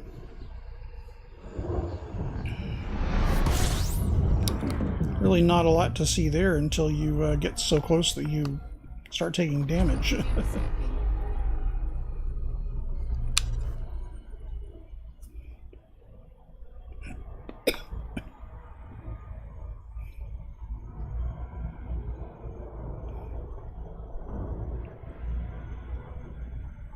Almost fueled up.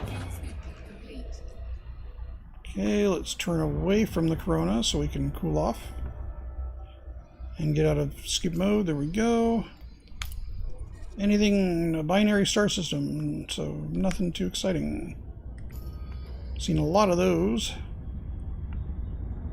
Okay, now we've kind of come a couple of jumps here. What do we have going on here?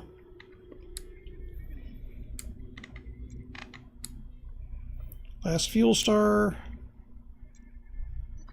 Just go ahead and go there.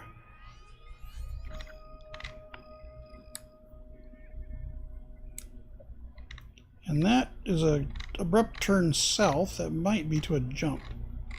Or to go to another neutron star.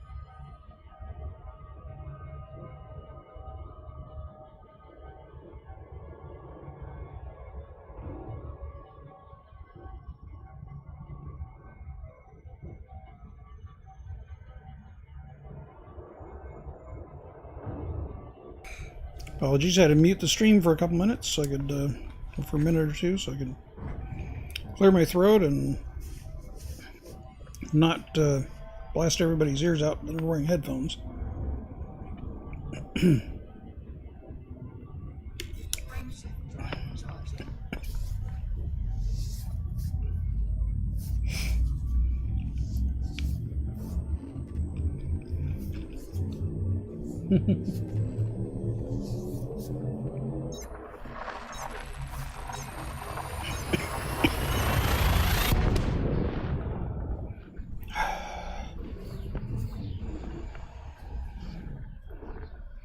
Gonna go a few more jumps and we'll check in on our distances again. We've gone about 1,000, pretty close to 1,000 light years. So we have about 6,000 more to go. Okay, just the star apparently. It's about the only thing in this system. Yep. Red dwarf with nothing else here. Not too exciting.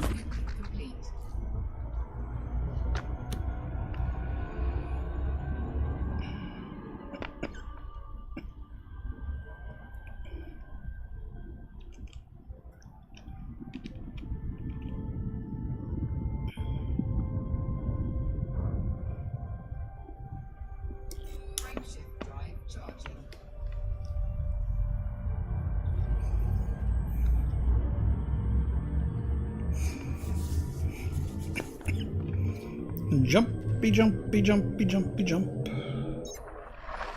Keep jumping. Keep scanning. Keep jumping. Exploration in a nutshell. With the occasional surprise. Or a neutron star. Which we haven't seen for a few jumps now, but gotta be getting closer. 34 objects. Let's finish fueling up and then we'll check and see if there's anything interesting.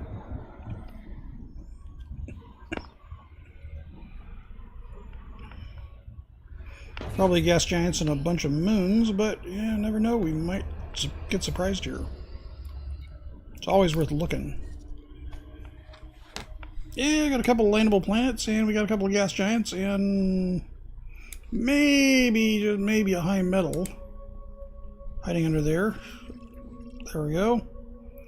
Oh no, that's already been discovered.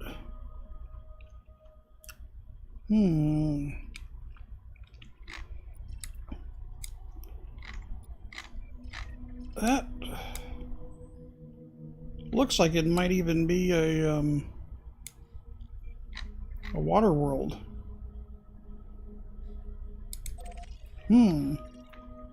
Let's go look. Not that far away, let's go look.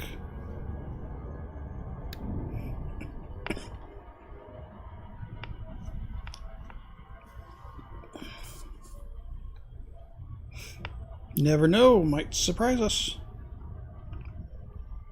It's got textures that says it's at least a high metal content, or maybe better.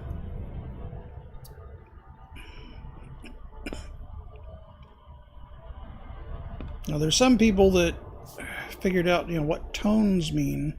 When you scan, apparently there's a few tones that tell you if you found a water world or Earth-like. I haven't figured out exactly what the differences are there yet. I'm gonna have to play with that a little bit. See if I can pin that down.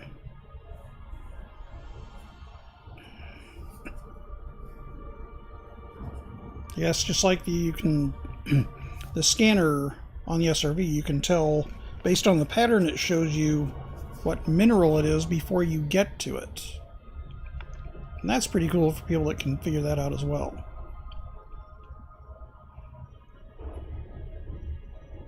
Now it's easy enough to identify how to find the materials or identify where the mineable materials are, but I haven't yet figured out what each one of the patterns means yet.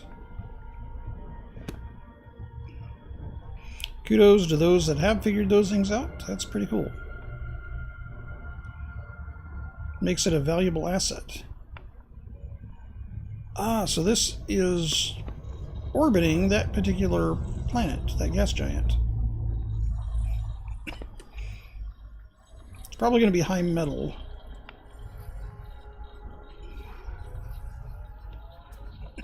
Maybe even ammonia-based.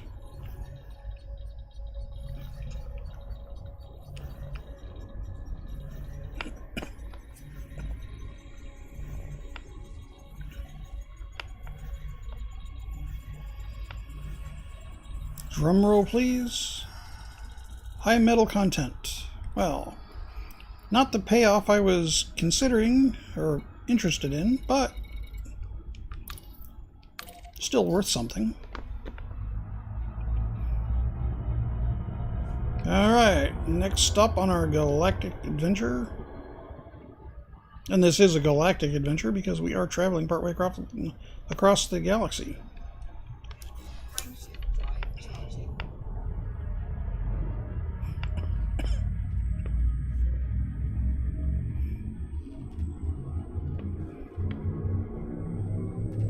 We are definitely going closer and closer into that nice cloud of stars. Now, there are a few nebulas we're going to be going right near or through. The skyline when you get in those nebulas is incredible. Especially when you get away from the star. The light from the star washes out a lot of them. And you find some really beautiful nebulas once you get away from the stars. We got to get a bit closer to really see some of them, though.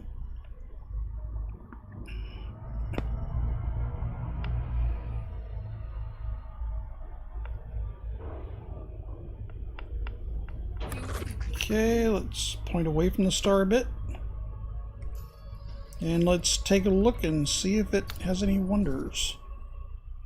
Or leaves us scratching our head saying why. Because that's what this planet did. The system. Hell can't be jackpots. Just doesn't work that way.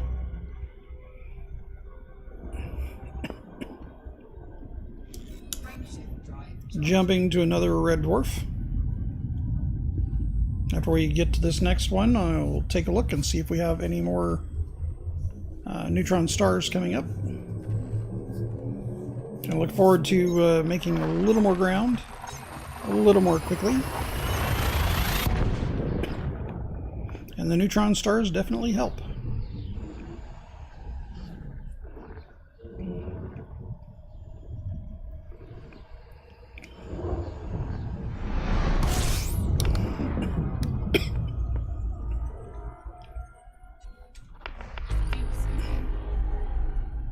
"23 objects in this system. Probably a bunch of gas giants. Guess we'll have to check it out again. Need to see also if this one's been discovered by somebody else yet.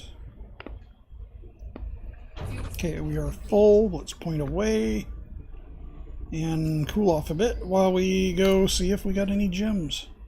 No, we don't. It's pretty boring as far as potential scanning goes. Again, they can't all be gems.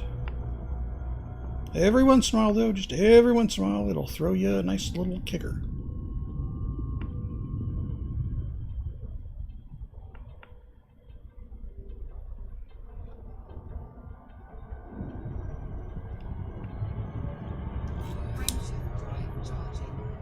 Oh, I was going to check before we jump on...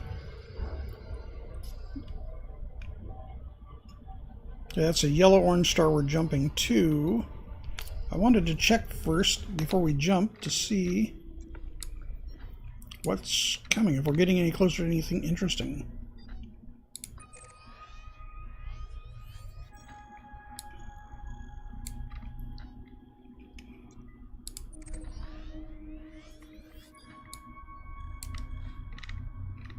I love that they increased the amount of up to 20,000 light years you can map at once. That is incredible. by far beats the 100 or probably 1,000 we used to have for maxing out.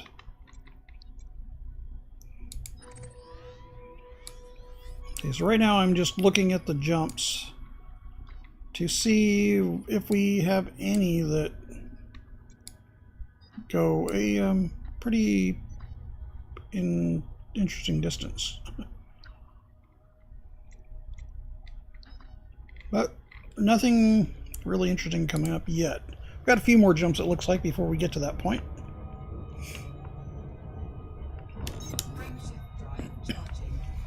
Let us continue.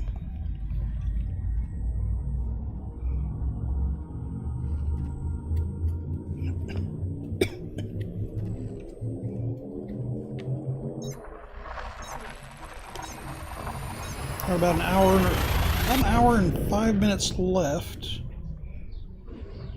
for this particular section. I guess let's see how far we get in that hour, and then should put us right around 3 to 3,500 light years out.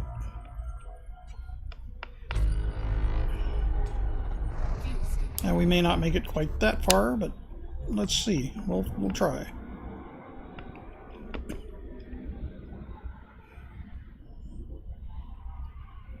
Of course, and that also depends on whether or not we find anything new and interesting. Okay, point away, and let's look. Oh, right as I say that, look at that. That's going to be high metal, possibly another high metal, possibly water-based.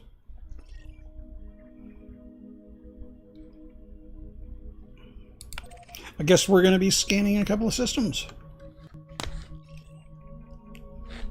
These have been discovered by anybody? Yeah, they've already been discovered by somebody else. That won't stop it from being a little profitable. And yeah, look at that. We're not far from that at all.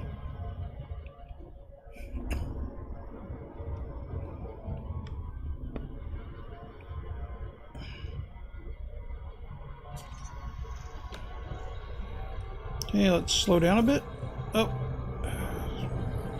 went closer than 5 seconds. A little faster than 5-second arrival estimated, so that's why I have to go around it.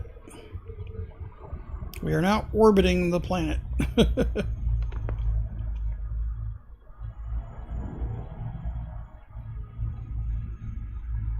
Come on, you can do it. There we go.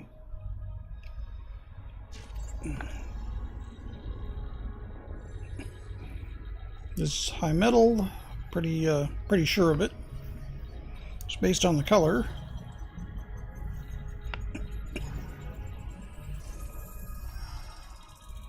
Yep, high metal content. This is also going to be high metal content.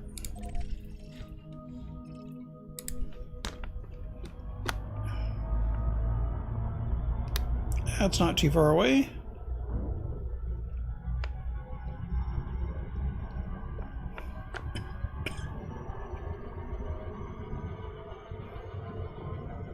As soon as we get out of the gravitational pull of the other one, the last high metal.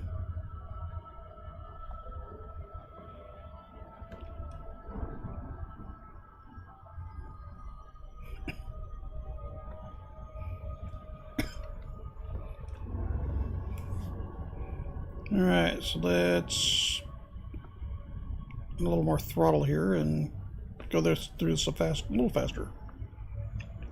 Starting to accelerate now since we got away from the other planet. Alright, now getting down, or we have to slow down a bit so we don't go flinging past this one.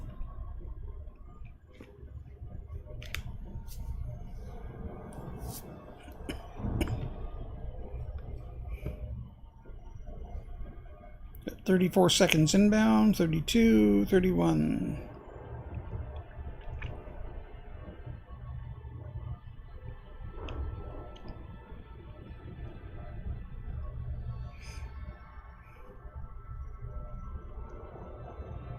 There we go. Slow down, because we're almost in scan range. There we go. Come on, you can do it. Scan it, scan it, scan it. You're there. You're close enough. Oh, it wants to go so much closer. There it goes. Alright, we got the scan going. Cut the throttle so we don't go plunging into it.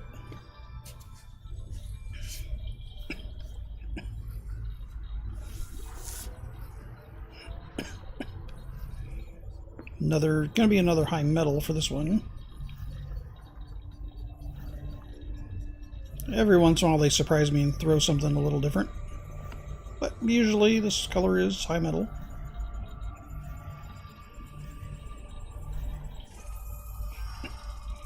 Another high metal.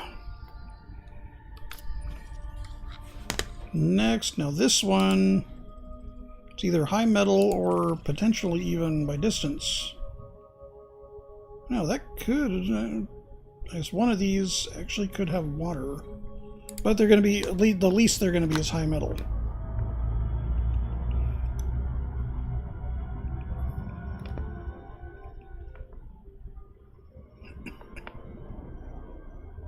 Okay, that one's not quite as far away as the last one was.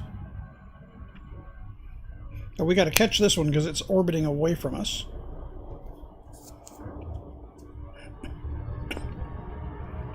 Definitely need some speed to catch it, but we're getting there.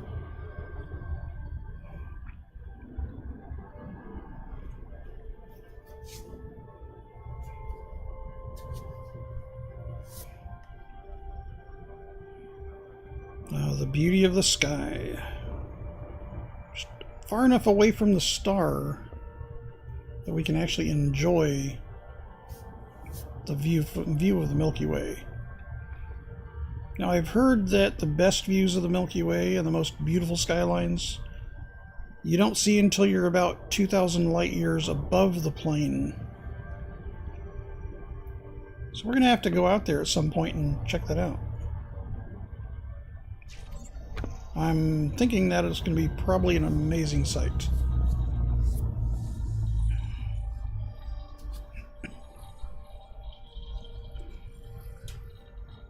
And this ship definitely is capable of making that particular jump, or to get out that work my way out that far.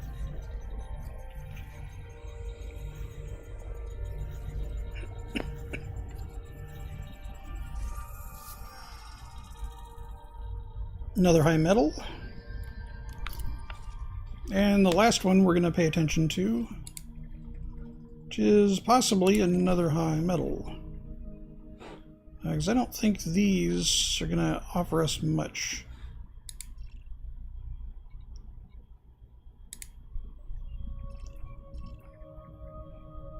These are probably icy bodies or just rocky bodies.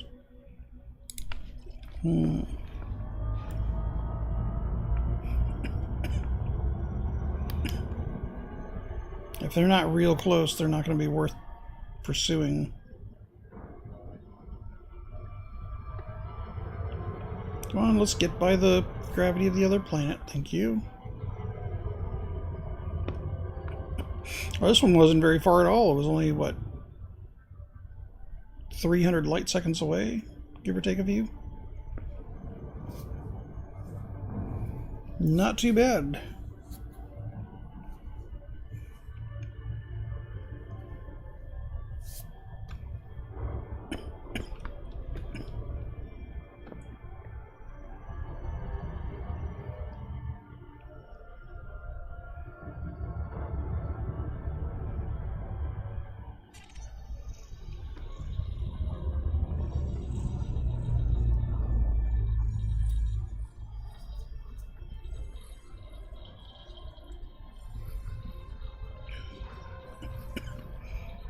And another scan. This will probably be the last one we do. Because the other planets just don't have the color to indicate anything that interesting.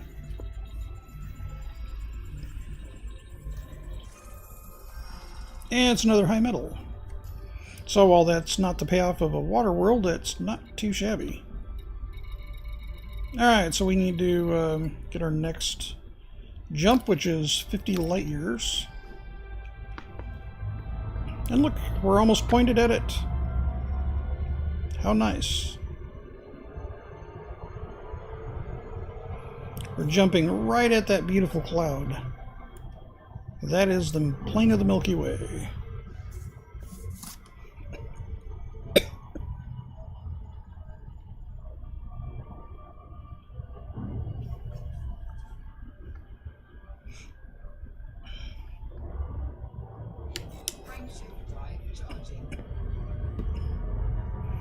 And we are down to 88 jumps left, which is not too bad. We started with 124.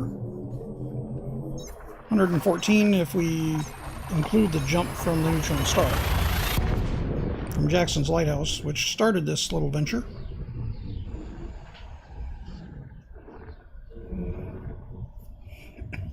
It's going a bit faster since I'm not worried about catching the other waypoints I've already been to. This is just going to be a beeline directly to waypoint 8.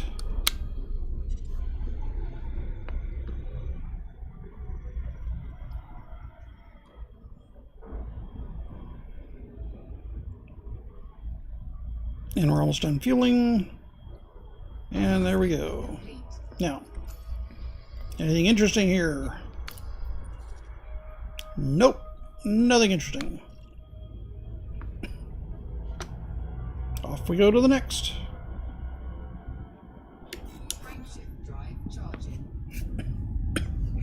And this is going to be to a yellow-orange star, K-class.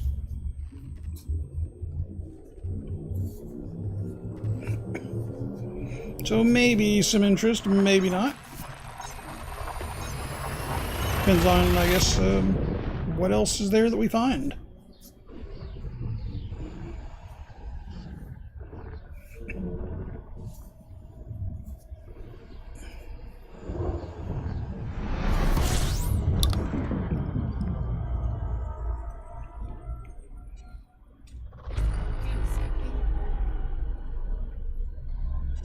"13 objects. Some potential there. Let's get topped off on our tank first, and then we will take a look. Fuel system complete. 65% heat. Yeah, we can tend to cool off a little bit. There we go. We're full anyway. System map. Ooh, more high metal worlds. High metal, high metal, high metal, high metal. Nothing. Somebody's already discovered these before, but still. There is some earning potential there.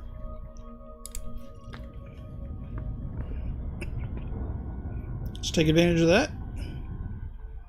And while we're doing that, we can also check to see, again, if we've got any more interesting jumps coming up.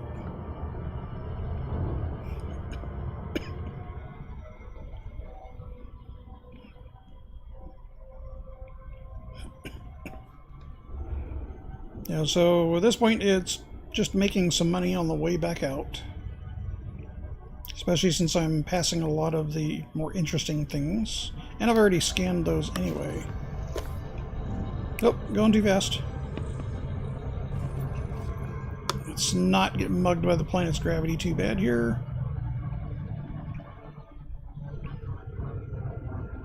So we slow down and spin back around for it.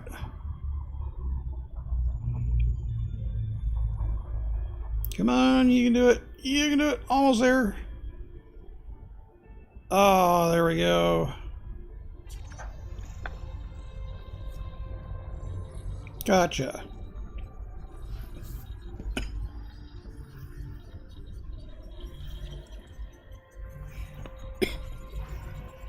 And this is going to be high metal.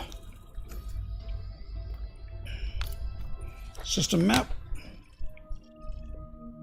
High metal, I'm betting.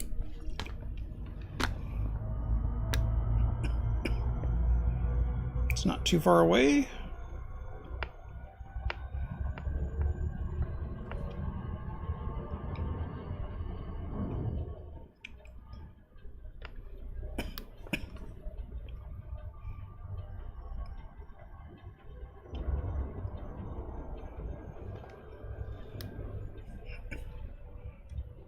And a little bit of framiness there. Not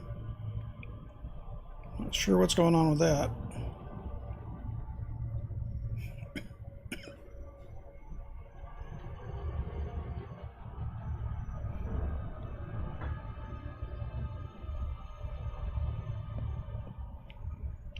I'm not sure what was going on last night when my bandwidth went to hell. It looked like Restream.io switched us over to the UK server and instead of Seattle. Should be using the West US connection because that's what I'm closest to.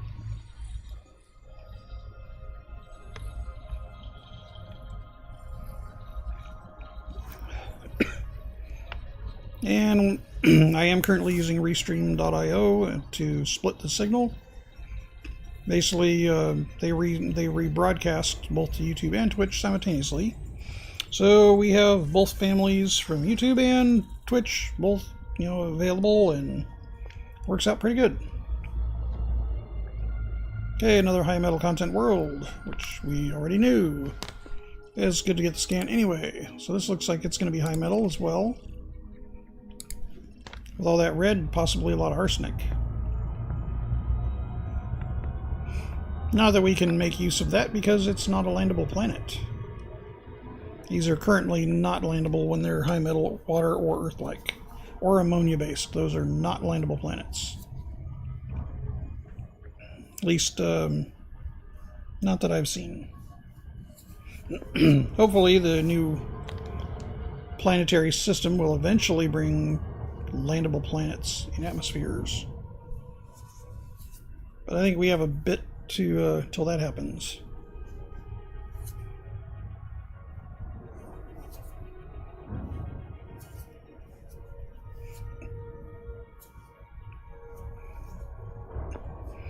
So anybody that's watching, thank you. I appreciate it.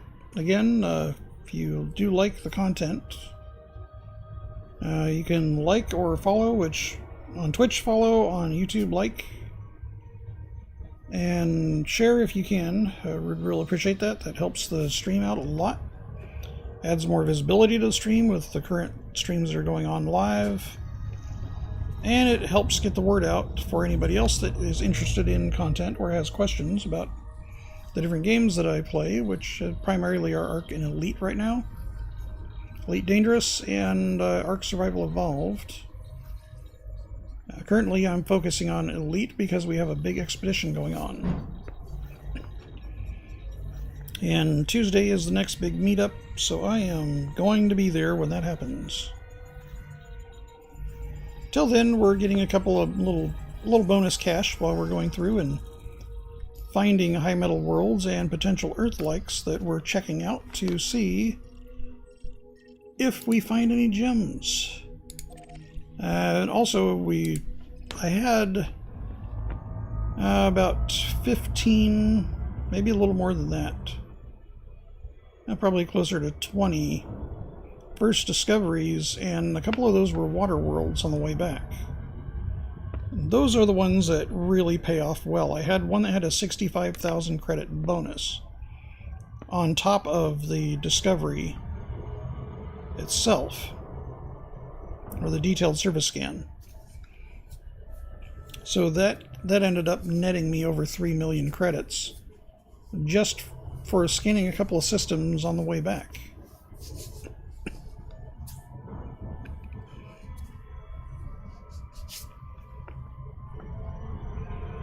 A little more speed, please.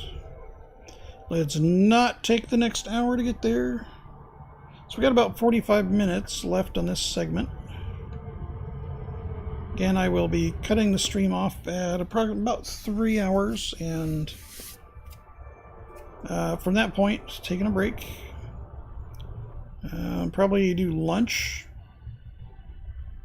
Give my voice a little bit of a rest, and we will continue again about an hour after that break, or about an hour-long break. Maybe, or well, yeah, probably an hour long, and then we'll get back on this, because I do need to make more progress, and I definitely need to get much, much, much closer to Eagle, on the edge, Eagle Landing on the edge of that nebula. I have to get there by the end of today. I was going to do a little more elite content earlier. However, the other person that I was going to be doing some multi-crew with and some wing fighting with was not available this morning, so we had to forego that.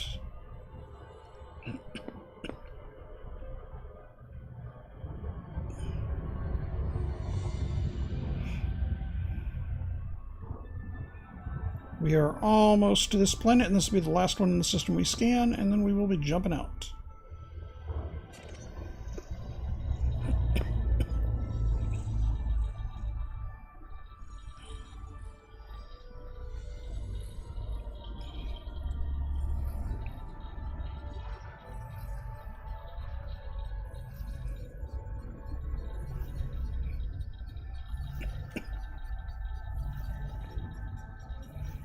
We are almost done scanning. What does the jury say?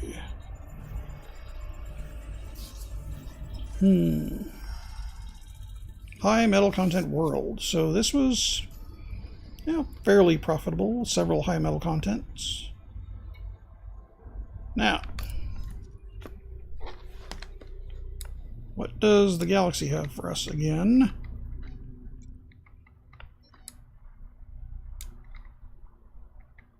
Alright, nothing too interesting so far. Bunch of red dwarfs. However, that does bring us closer and closer to the next potential neutron star jump. And at 50 light years per jump, 2 jumps is 100 light years. 7,000 light years can go by fairly quick that way.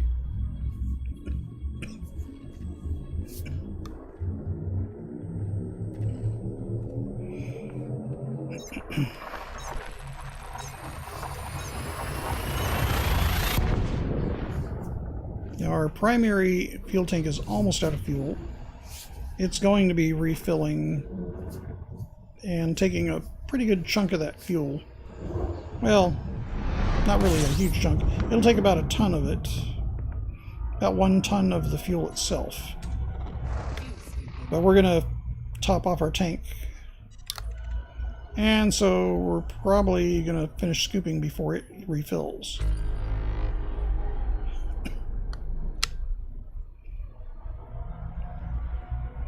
Seven new objects. We finish fuel scooping, we will check to see if it's worthwhile. Okay, getting out of the fuel stream here. There we go, the Corona. And that's a big no. Nothing of interest.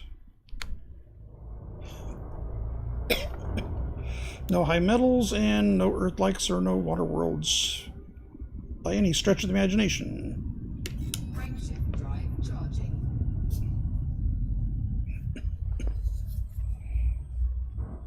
Alright, so we got at least 3 more jumps to the end of this row of red dwarfs for this set. Make that 2 more.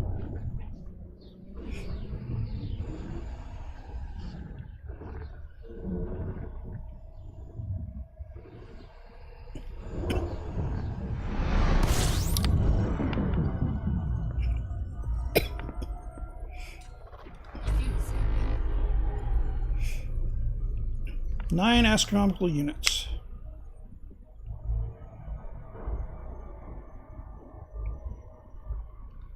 Or astronomical objects, pardon me, not units. Units is a measure of distance. Alright, let's point away from the star so we can get a little bit less heat. Yeah, nothing interesting. Where are we at now? We're at 64, or sorry, 84 jumps left. Yeah. Not too bad. Frameshift drive charging. Our Subaru's fuel tank is almost completely empty. After this jump, it will be, and it'll take fuel out of our hyperdrive fuel tank. As soon as we get out of hyperdrive, well, it looks like it just took it. Well, not yet. Not quite. It will when we get done with this jump. It'll have to refill real soon. I did pretty good there. Got 2 jumps in before it needed to refill it. When that fuel bar on the top of under the word fuel goes full, the top bar, when it gets completely full, it'll just zap and it'll be full. Then it's done the refuel.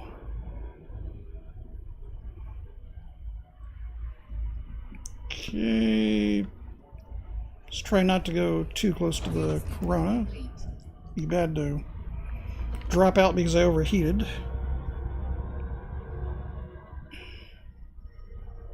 Or take damage because it's overheating. That's what the heat sinks are there for.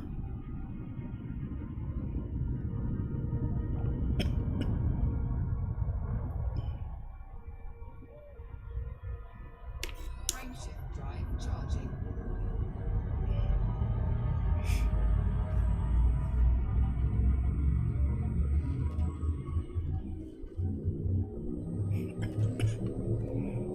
Yeah, let's see. This is probably going to be another fuel star. I guess we'll find out. So I didn't look at it when I jumped. I started the jump. It tells you up in the upper right-hand corner, but I didn't look at it. Sometimes I like it to be a little bit of a surprise. And sometimes I don't. Okay, so it's orange-yellow, probably a actual red dwarf. Fuel scooping. One object. So, because it's one object, it's just this one star. There is nothing else here. Definitely nothing to scan of interest. Fuel scooping complete. Alright, let's point out of the Corona so we don't keep continuing to heat up. It should be cooling off.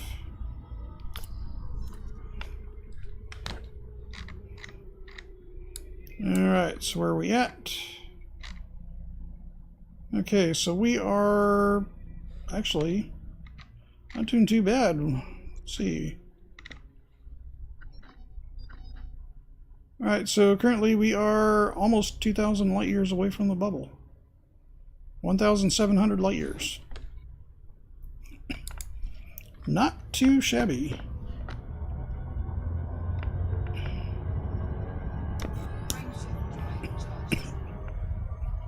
That means we have about 5,000 light years to go.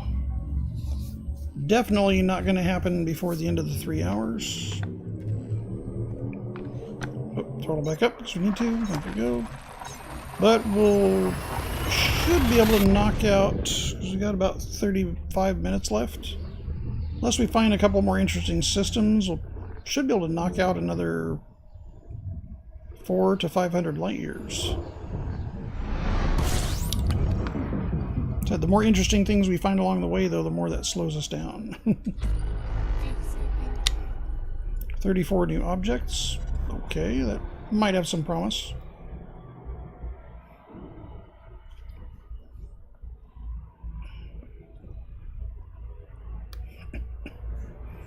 And there we go, full. So as we get away from the star, let's check. Hazra, well that'd be a good place to resources extract, but nothing else interesting right now. Okay, next.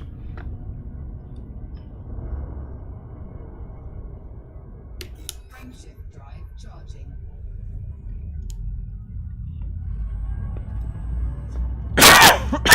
Pardon me. That is not helping.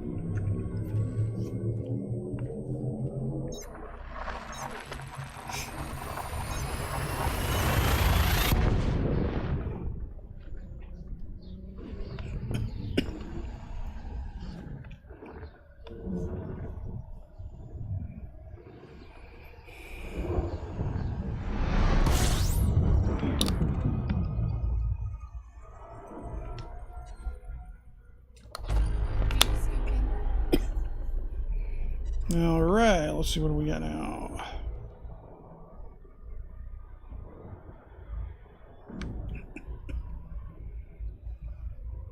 Let's get our fuel topped off and then we'll check and see what we have in this system. Fuel scaling complete. Okay, point away just a little bit. System map, nothing interesting, nothing at all.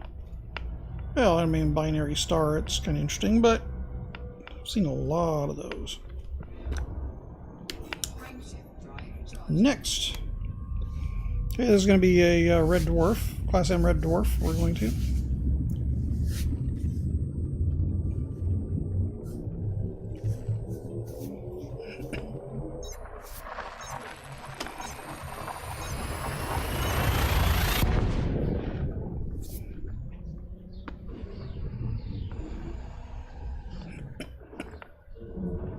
Okay, we're coming in to that yellow star, or red dwarf actually. And there we go. Anything interesting here? 23 new objects, maybe. Maybe. Alright, our next jump is this direction. Let's get all topped off. Scoop. Almost done scooping. There we go. Complete.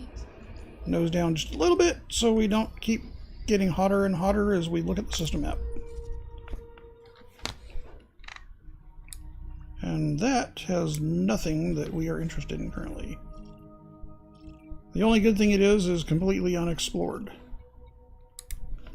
But there's no goodies, no little jewels there, so we are going to continue our way. Frameshift drive charging. Going to another red dwarf. Hopefully we find a couple more neutron stars along the way. That would be very, very nice. And those are also make the trip more interesting.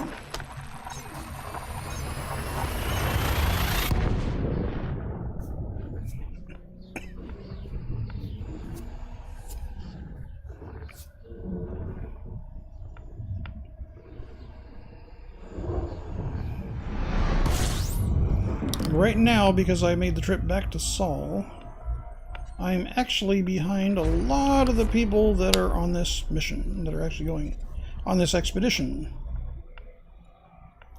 But we will be caught up to them by tonight. That is my goal, and I have to stick to that because tomorrow we have the meetup. Fuel scaling complete. And I don't want to be en route while the meetup is going on. I want to be there before the meetup starts.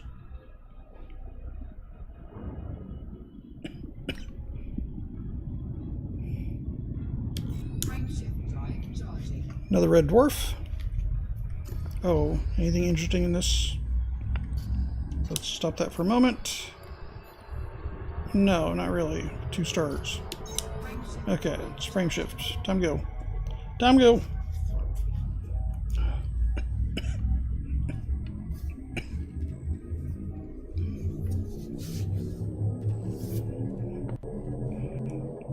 And we're off.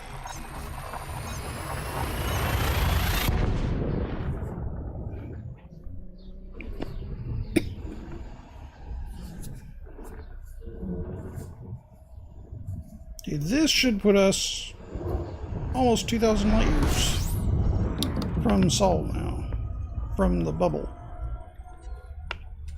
Fuel scaling. 10 new objects. Let's get our fuel, and then we will line up and look at our 10 objects.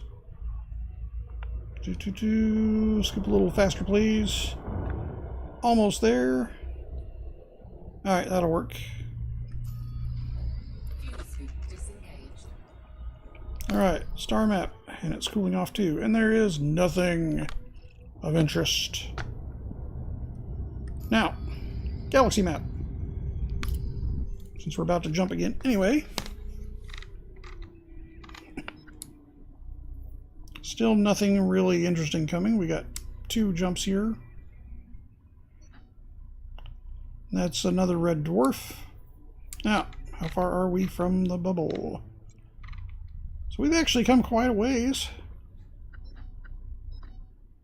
So we look at, let's see if we can get Shinrarta or something like that. At least Tia, Wolf. Oh, I can't get some of the inner ones. Just a little too much going on there. Alright, so we are, well, roughly we are 2,000 light years. Trek Euro. Yeah, we're getting pretty close. Pretty close to 2,000 light years.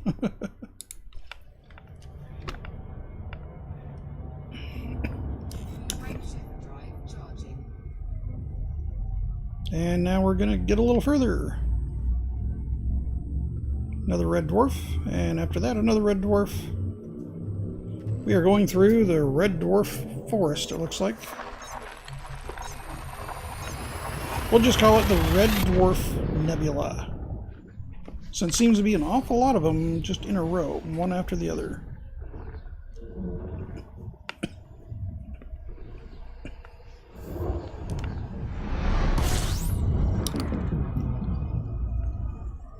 Scan and scoop. Fuel suit. 19 objects.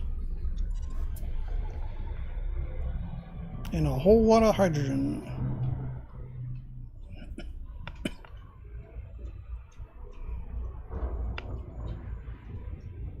Fuel scooping complete. There we go, and while it's getting us out of the corona, let's take a look. There's like maybe 2 metal, so not too much of an interest here.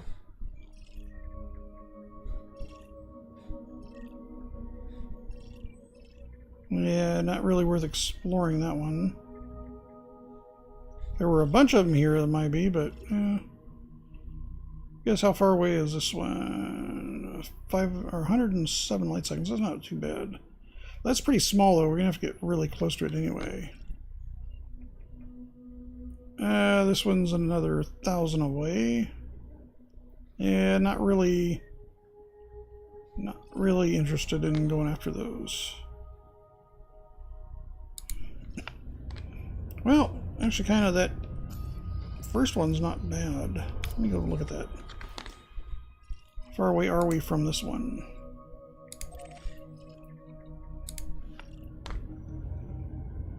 We're 204 because we're going away from it. Let's go take a look at it. We'll get a first discovery and it'll be a metal world, so that'll be a little bonus on it. High metal content.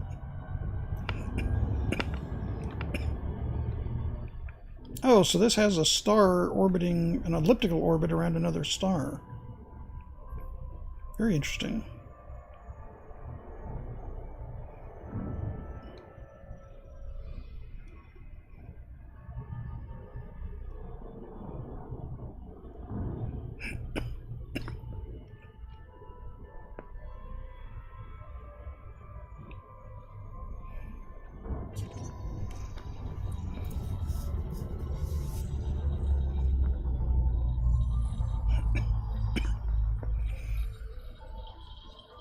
Probably the only one we're going to scan in this system because, you know, not a lot of other interesting things here.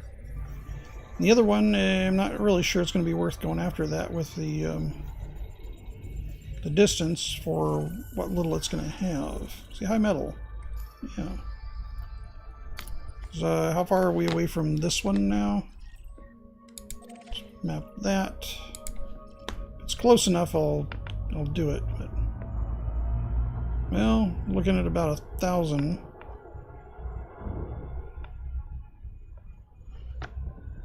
How long is it going to take us to get there is the question. Because that's going to be another high metal. And it's also not previously discovered. Yeah, we'll do it. We'll do it. Get first discovered on it and get the high metal content. So this system's now worth about 80,000 credits.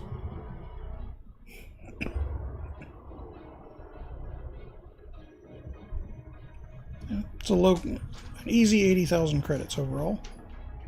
All we got to do is take the minute and a half to fly across to the fly over to this other star.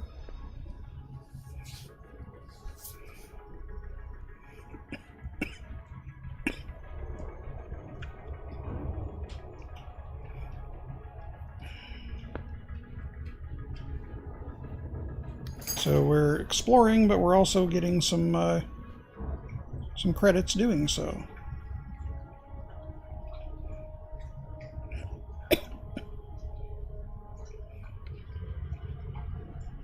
Getting close. 15 seconds. Gotta slow down a little bit. So we will go flying past this one if we don't.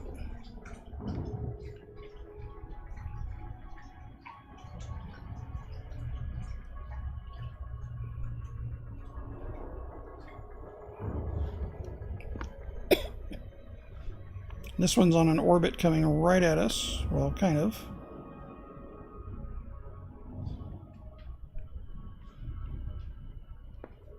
It's not a super fast orbit, so at least that's a help. Okay, we got caught in the gravity of another nearby body. Another rock. Come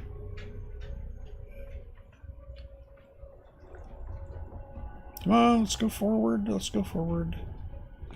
Don't throw on the brakes. I want to keep moving toward it. There we go. Now we're getting... There we go. Now we got a scan. Alright, so we're going to get first discovered on these two high metal worlds.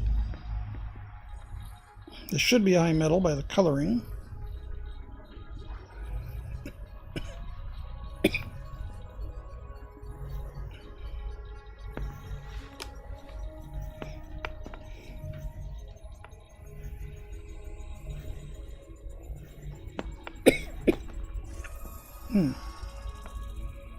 Another high metal content world and another first discovered. Time to move on.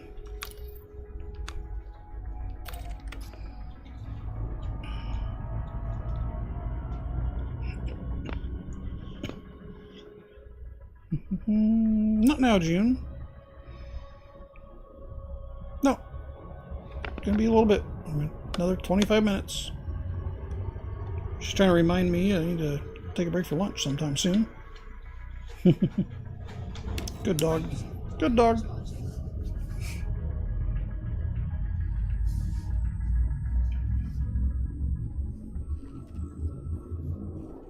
So another 20 minutes roughly, and that'll be when we take a break.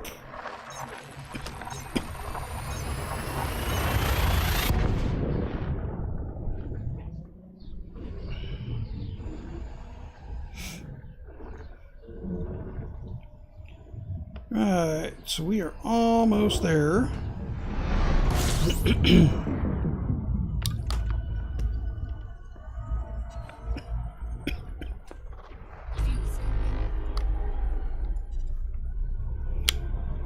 $39 objects in the system, not bad. Let's get ourselves all topped off. There we go. Gonna taper it off. There we go. Nice and full, nice and fast. I like that. Now, oh boy.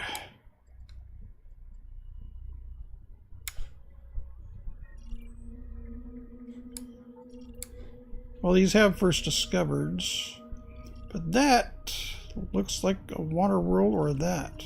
One of those two is a potential water world. This whole string right here is worth money, quite a bit. Even if they're all just high metal, that's worth a bit. 14,000 light seconds to get there, it won't take us that long. So yeah, we're gonna take that diversion. So this might be the last system we do on this set. Shouldn't take us very long to get out to this system, this subsystem of the system.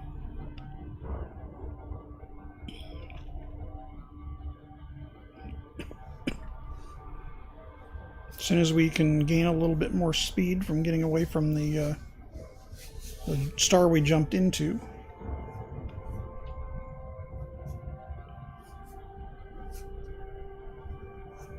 There it is now. It's time starting to go down on it pretty fast.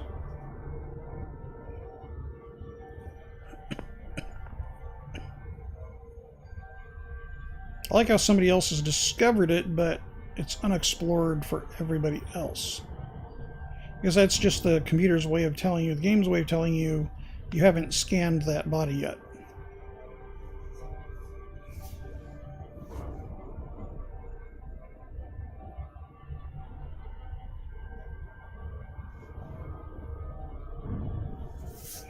Now, if Krillin had come out here and done this with us, then he would probably get elite on exploration by the time he got back. If we went to Sagittarius A like he was saying he wanted to do, we could have done that. And he would have been very close to, if not finished off elite by the time he got back. But I guess some people, they get tied up in other things, so no big deal. Just thought it would be nice if he would join us on the trip. It would be nice if a couple other people had joined on the trip. Of course, one of the people that joined me on the trip is currently 5,000 light years ahead of me because I backtracked 7,000 light years.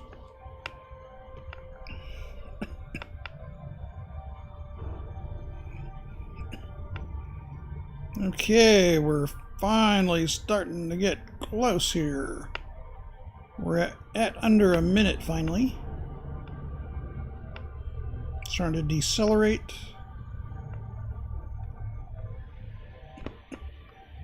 I'm seeing other planets starting to arrive and starting to render.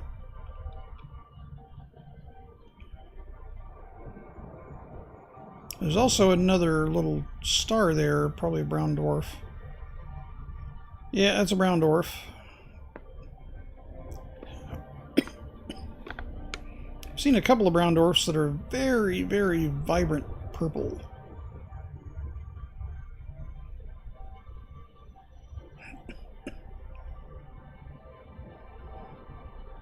Just got some light from the star, the primary star.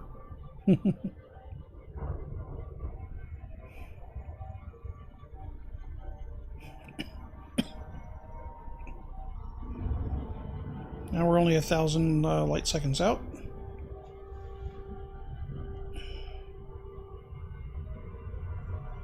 There's a couple in this system that are interesting. So it's going to take us a few minutes to cruise around in the system and get these scanned up.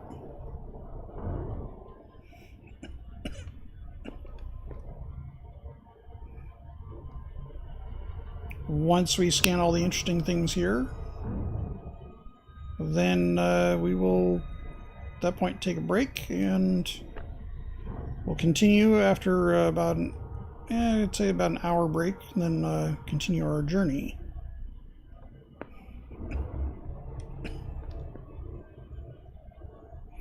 This is pretty much going to be about 3-hour segments all the way out to Eagle Landing. Oh, we got a little too fast, a little too close, didn't slow down fast enough, and we are gonna shoot by the planet. Alright, come back around, you can do it. Slow down and turn.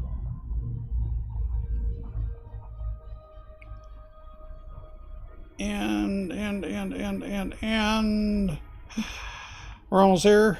There we go. I see it again. Alright, get our scan.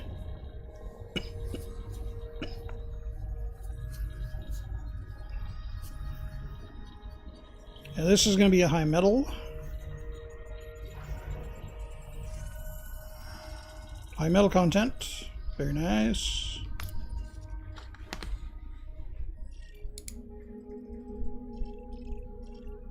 Let's scan that one.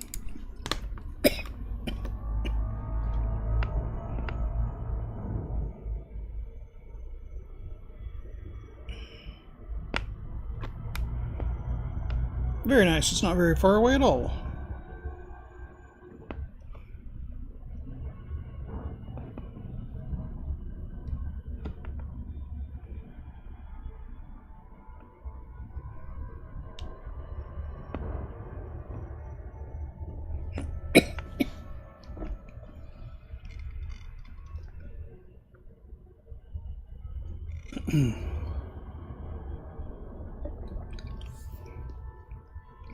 My voice is going to need a little bit of a break after, or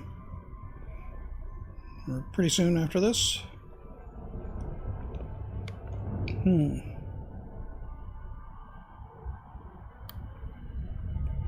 Slow down a little bit so that we don't go flying past, especially since we got our scan started already. There we go.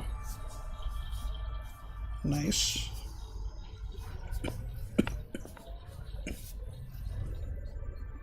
This is going to be another high metal. Maybe it'll just throw me a little jewel here and there, and we'll find the water world in this. That would be nice. But high metals I'll take. A water world. Alright, I said if we found a water world, I would get closer to it so we can see it. That is exactly what we're going to do. Get in close to a water world so you can see what it looks like up close.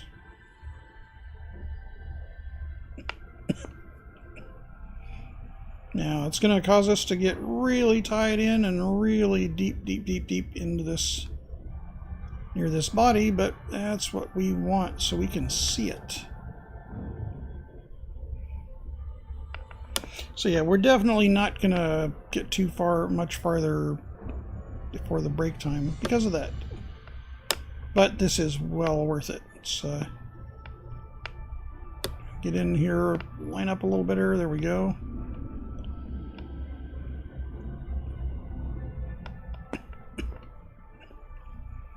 As we get closer, the blue diamond, or the blue marble here, will really start to shine. We're coming in on the light side, from the star light side too, so that'll make it look a lot more vibrant. Otherwise, it's just a big dark shadow. And unfortunately, we can't land on those or enter the atmospheres. But this is the gem that we're looking for. That and Earth-likes, where it's a water world with, or a lot of water with, liquid water with a lot of landmass as well. Yeah, that is what we are looking for right there. It's a beautiful thing. Looks like it's got a couple of potential storms on it. Be a very violent place to live. Wouldn't want to take a small boat there. And who knows what kind of critters might actually be there. Let's get us a little screenshot and call that good. Now, we have at least another high metal in this system that we want to find, scan, or track, and this also has potential to be water. They're pretty close distance-wise. So these three here have good promise. This is probably another metal. That's definitely another metal. Or even ammonia. This other one isn't very far away, so it has the potential to be another water.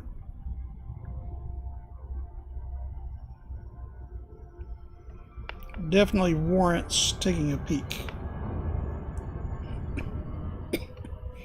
And if we get an Earth-like, I'm gonna get real close and show that one, show what that looks like as well.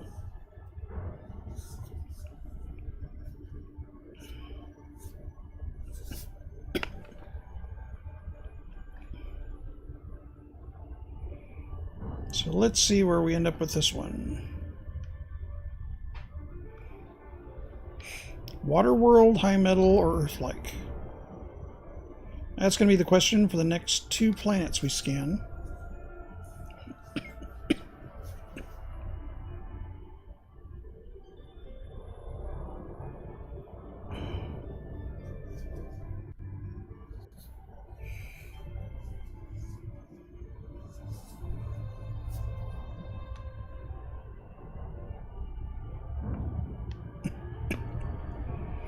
Bleed off a little speed, slow down a bit. A little more. We're coming in a little too hot. There we go. Straighten out a little bit. Slow down a lot.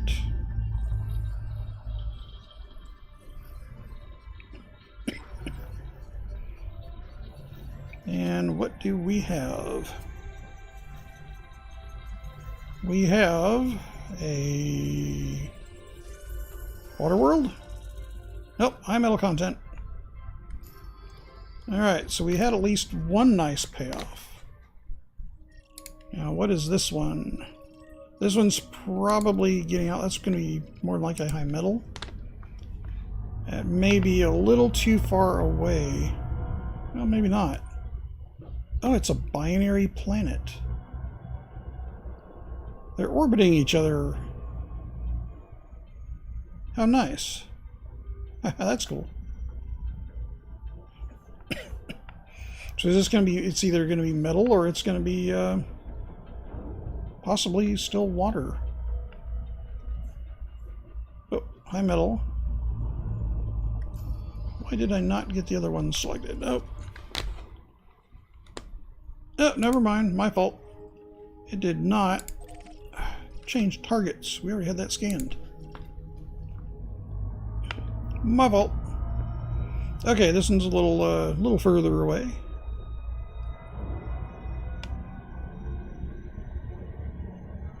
Let's get our big ship turned around here.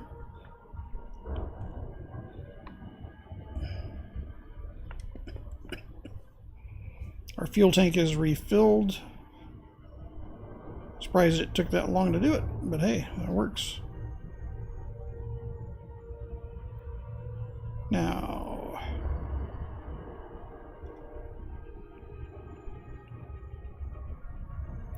do have to get a little bit closer.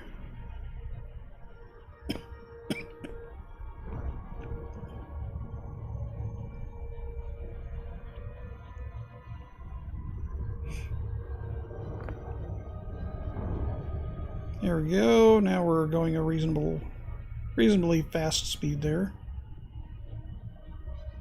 And coming in nice and smooth. There we go, better line up there.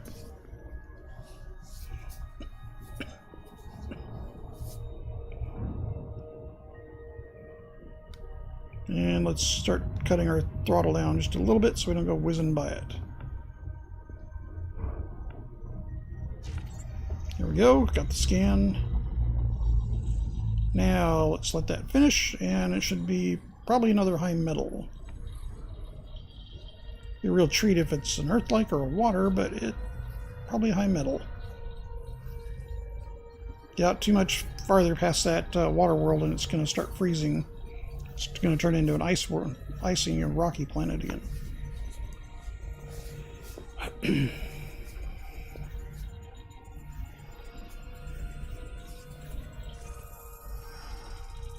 Oh, and it is another water world. Well, that was a nice little surprise.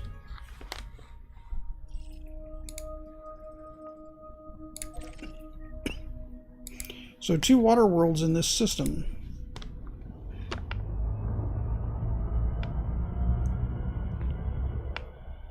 that is going to make this system definitely a nice little payout. A little nicer if it was first discovered, but hey, you know,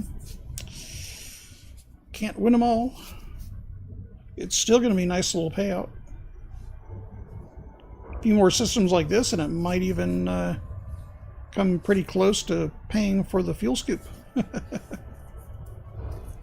Going to be a lot of systems for that. But we are collecting a pretty fair amount.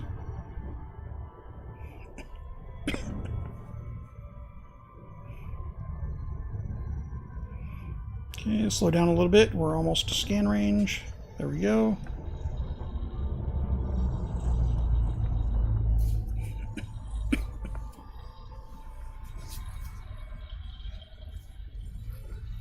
Now, if it's not too much farther out from the star, from the last planet that was a water world, this could be another water world too.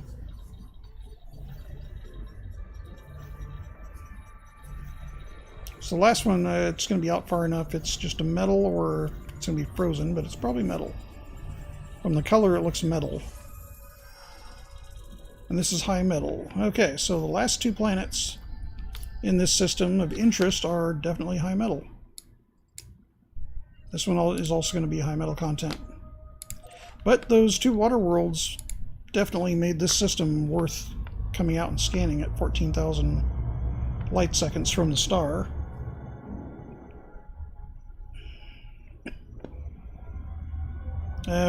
We don't have first discovery on those, but those water worlds are going to be worth, you know, probably 80 to anywhere between 80 and what is it, 120,000, I think it is. If it's an Earth-like, you can get almost 600,000 credits for it. So it makes a big difference. You get an Earth-like in a system with a couple of heavy or high metal content and a couple other, like another water world, that can very quickly add up to 1 million credits.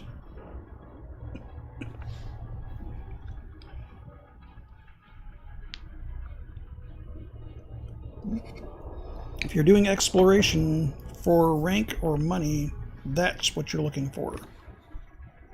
Those three types: high metal, water worlds, and Earth-likes. Those are the ones that pay the big bucks. An ammonia world also pays decent, but not as much as a water world or an Earth-like. Water worlds, Earth-likes, and ammonia all have the potential to have life.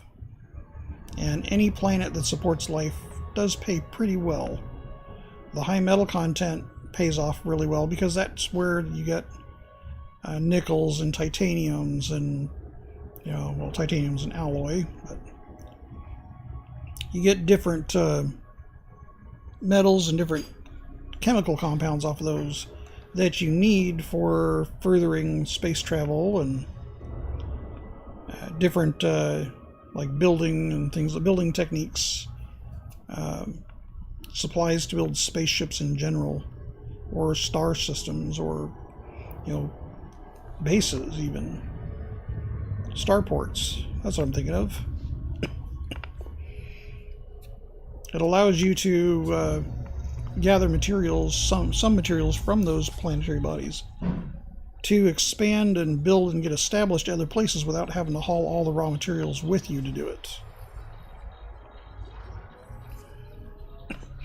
But you do have to build refinery processes or processors either on those planets or near those planets and those systems in order to take advantage of that.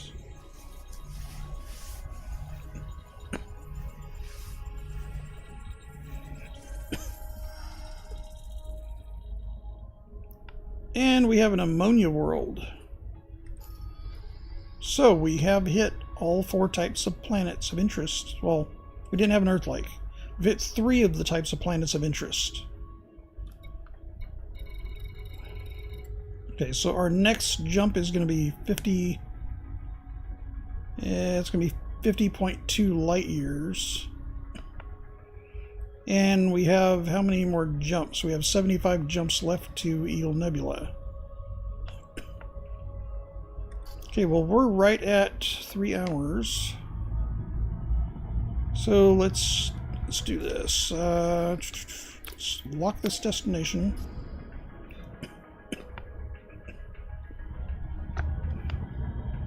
I'm going to go ahead and jump to this next star, do our fuel, get a fuel scoop, scan it, Frameshift drive charging. and we will check our position in the galaxy and then call it for the time being.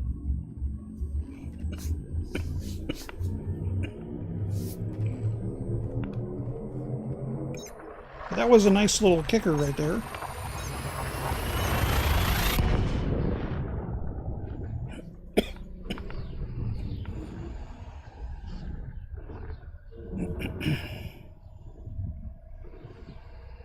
And I also want to find out if we have any more neutron stars coming up relatively soon, because it's been a little while since we've run across one. Fuel scooping. 21 objects in this system.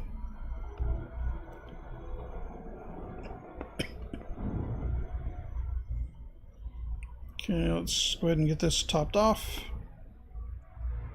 Our main fuel tank recharged or refilled earlier. Fuel There we scooping. go. Let's turn away a little bit. Anything of interest? Anything at all? Because if not, no, we have nothing of interest here.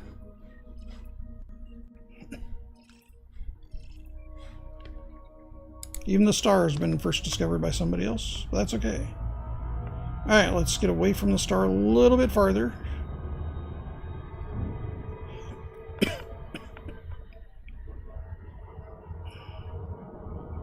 And let's get kind of pointed at our next target. Let's decel.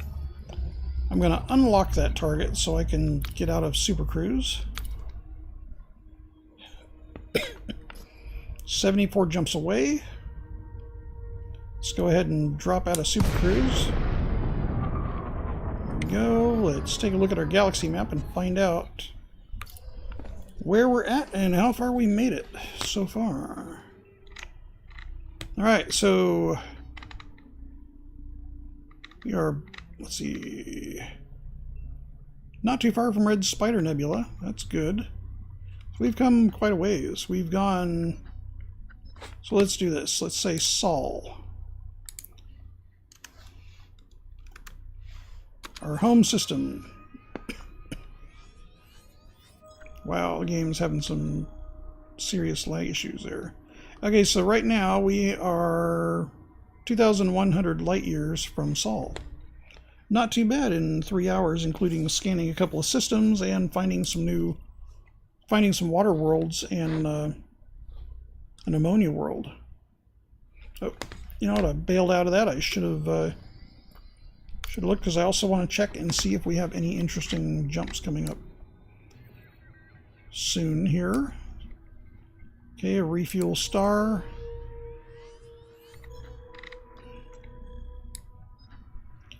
Okay, we have a neutron star coming up right here.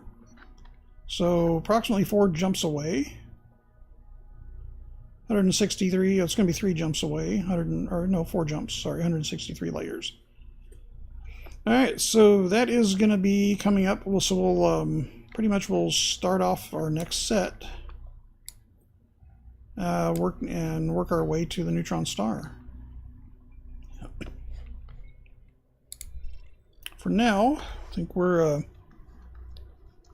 going to call it here.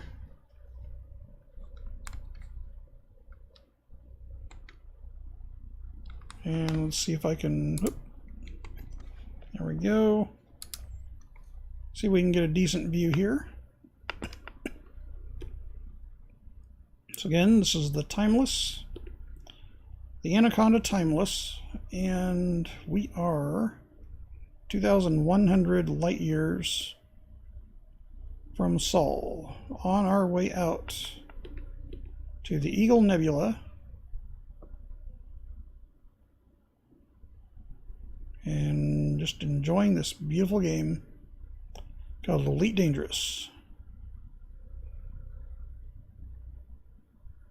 Nice, quiet, serene, like nothing really happening here. We're just drifting in space.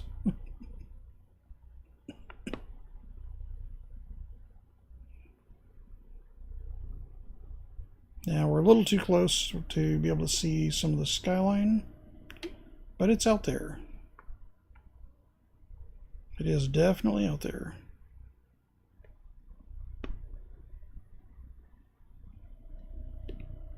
So I'll leave you with this view as we slowly drift away. And I will be back in about an hour to continue the stream. So let's say 2:30 p.m. PST, 3:30 Central. We will continue our route out to Eagle Nebula. Until then, fly safe, and we'll catch you next one.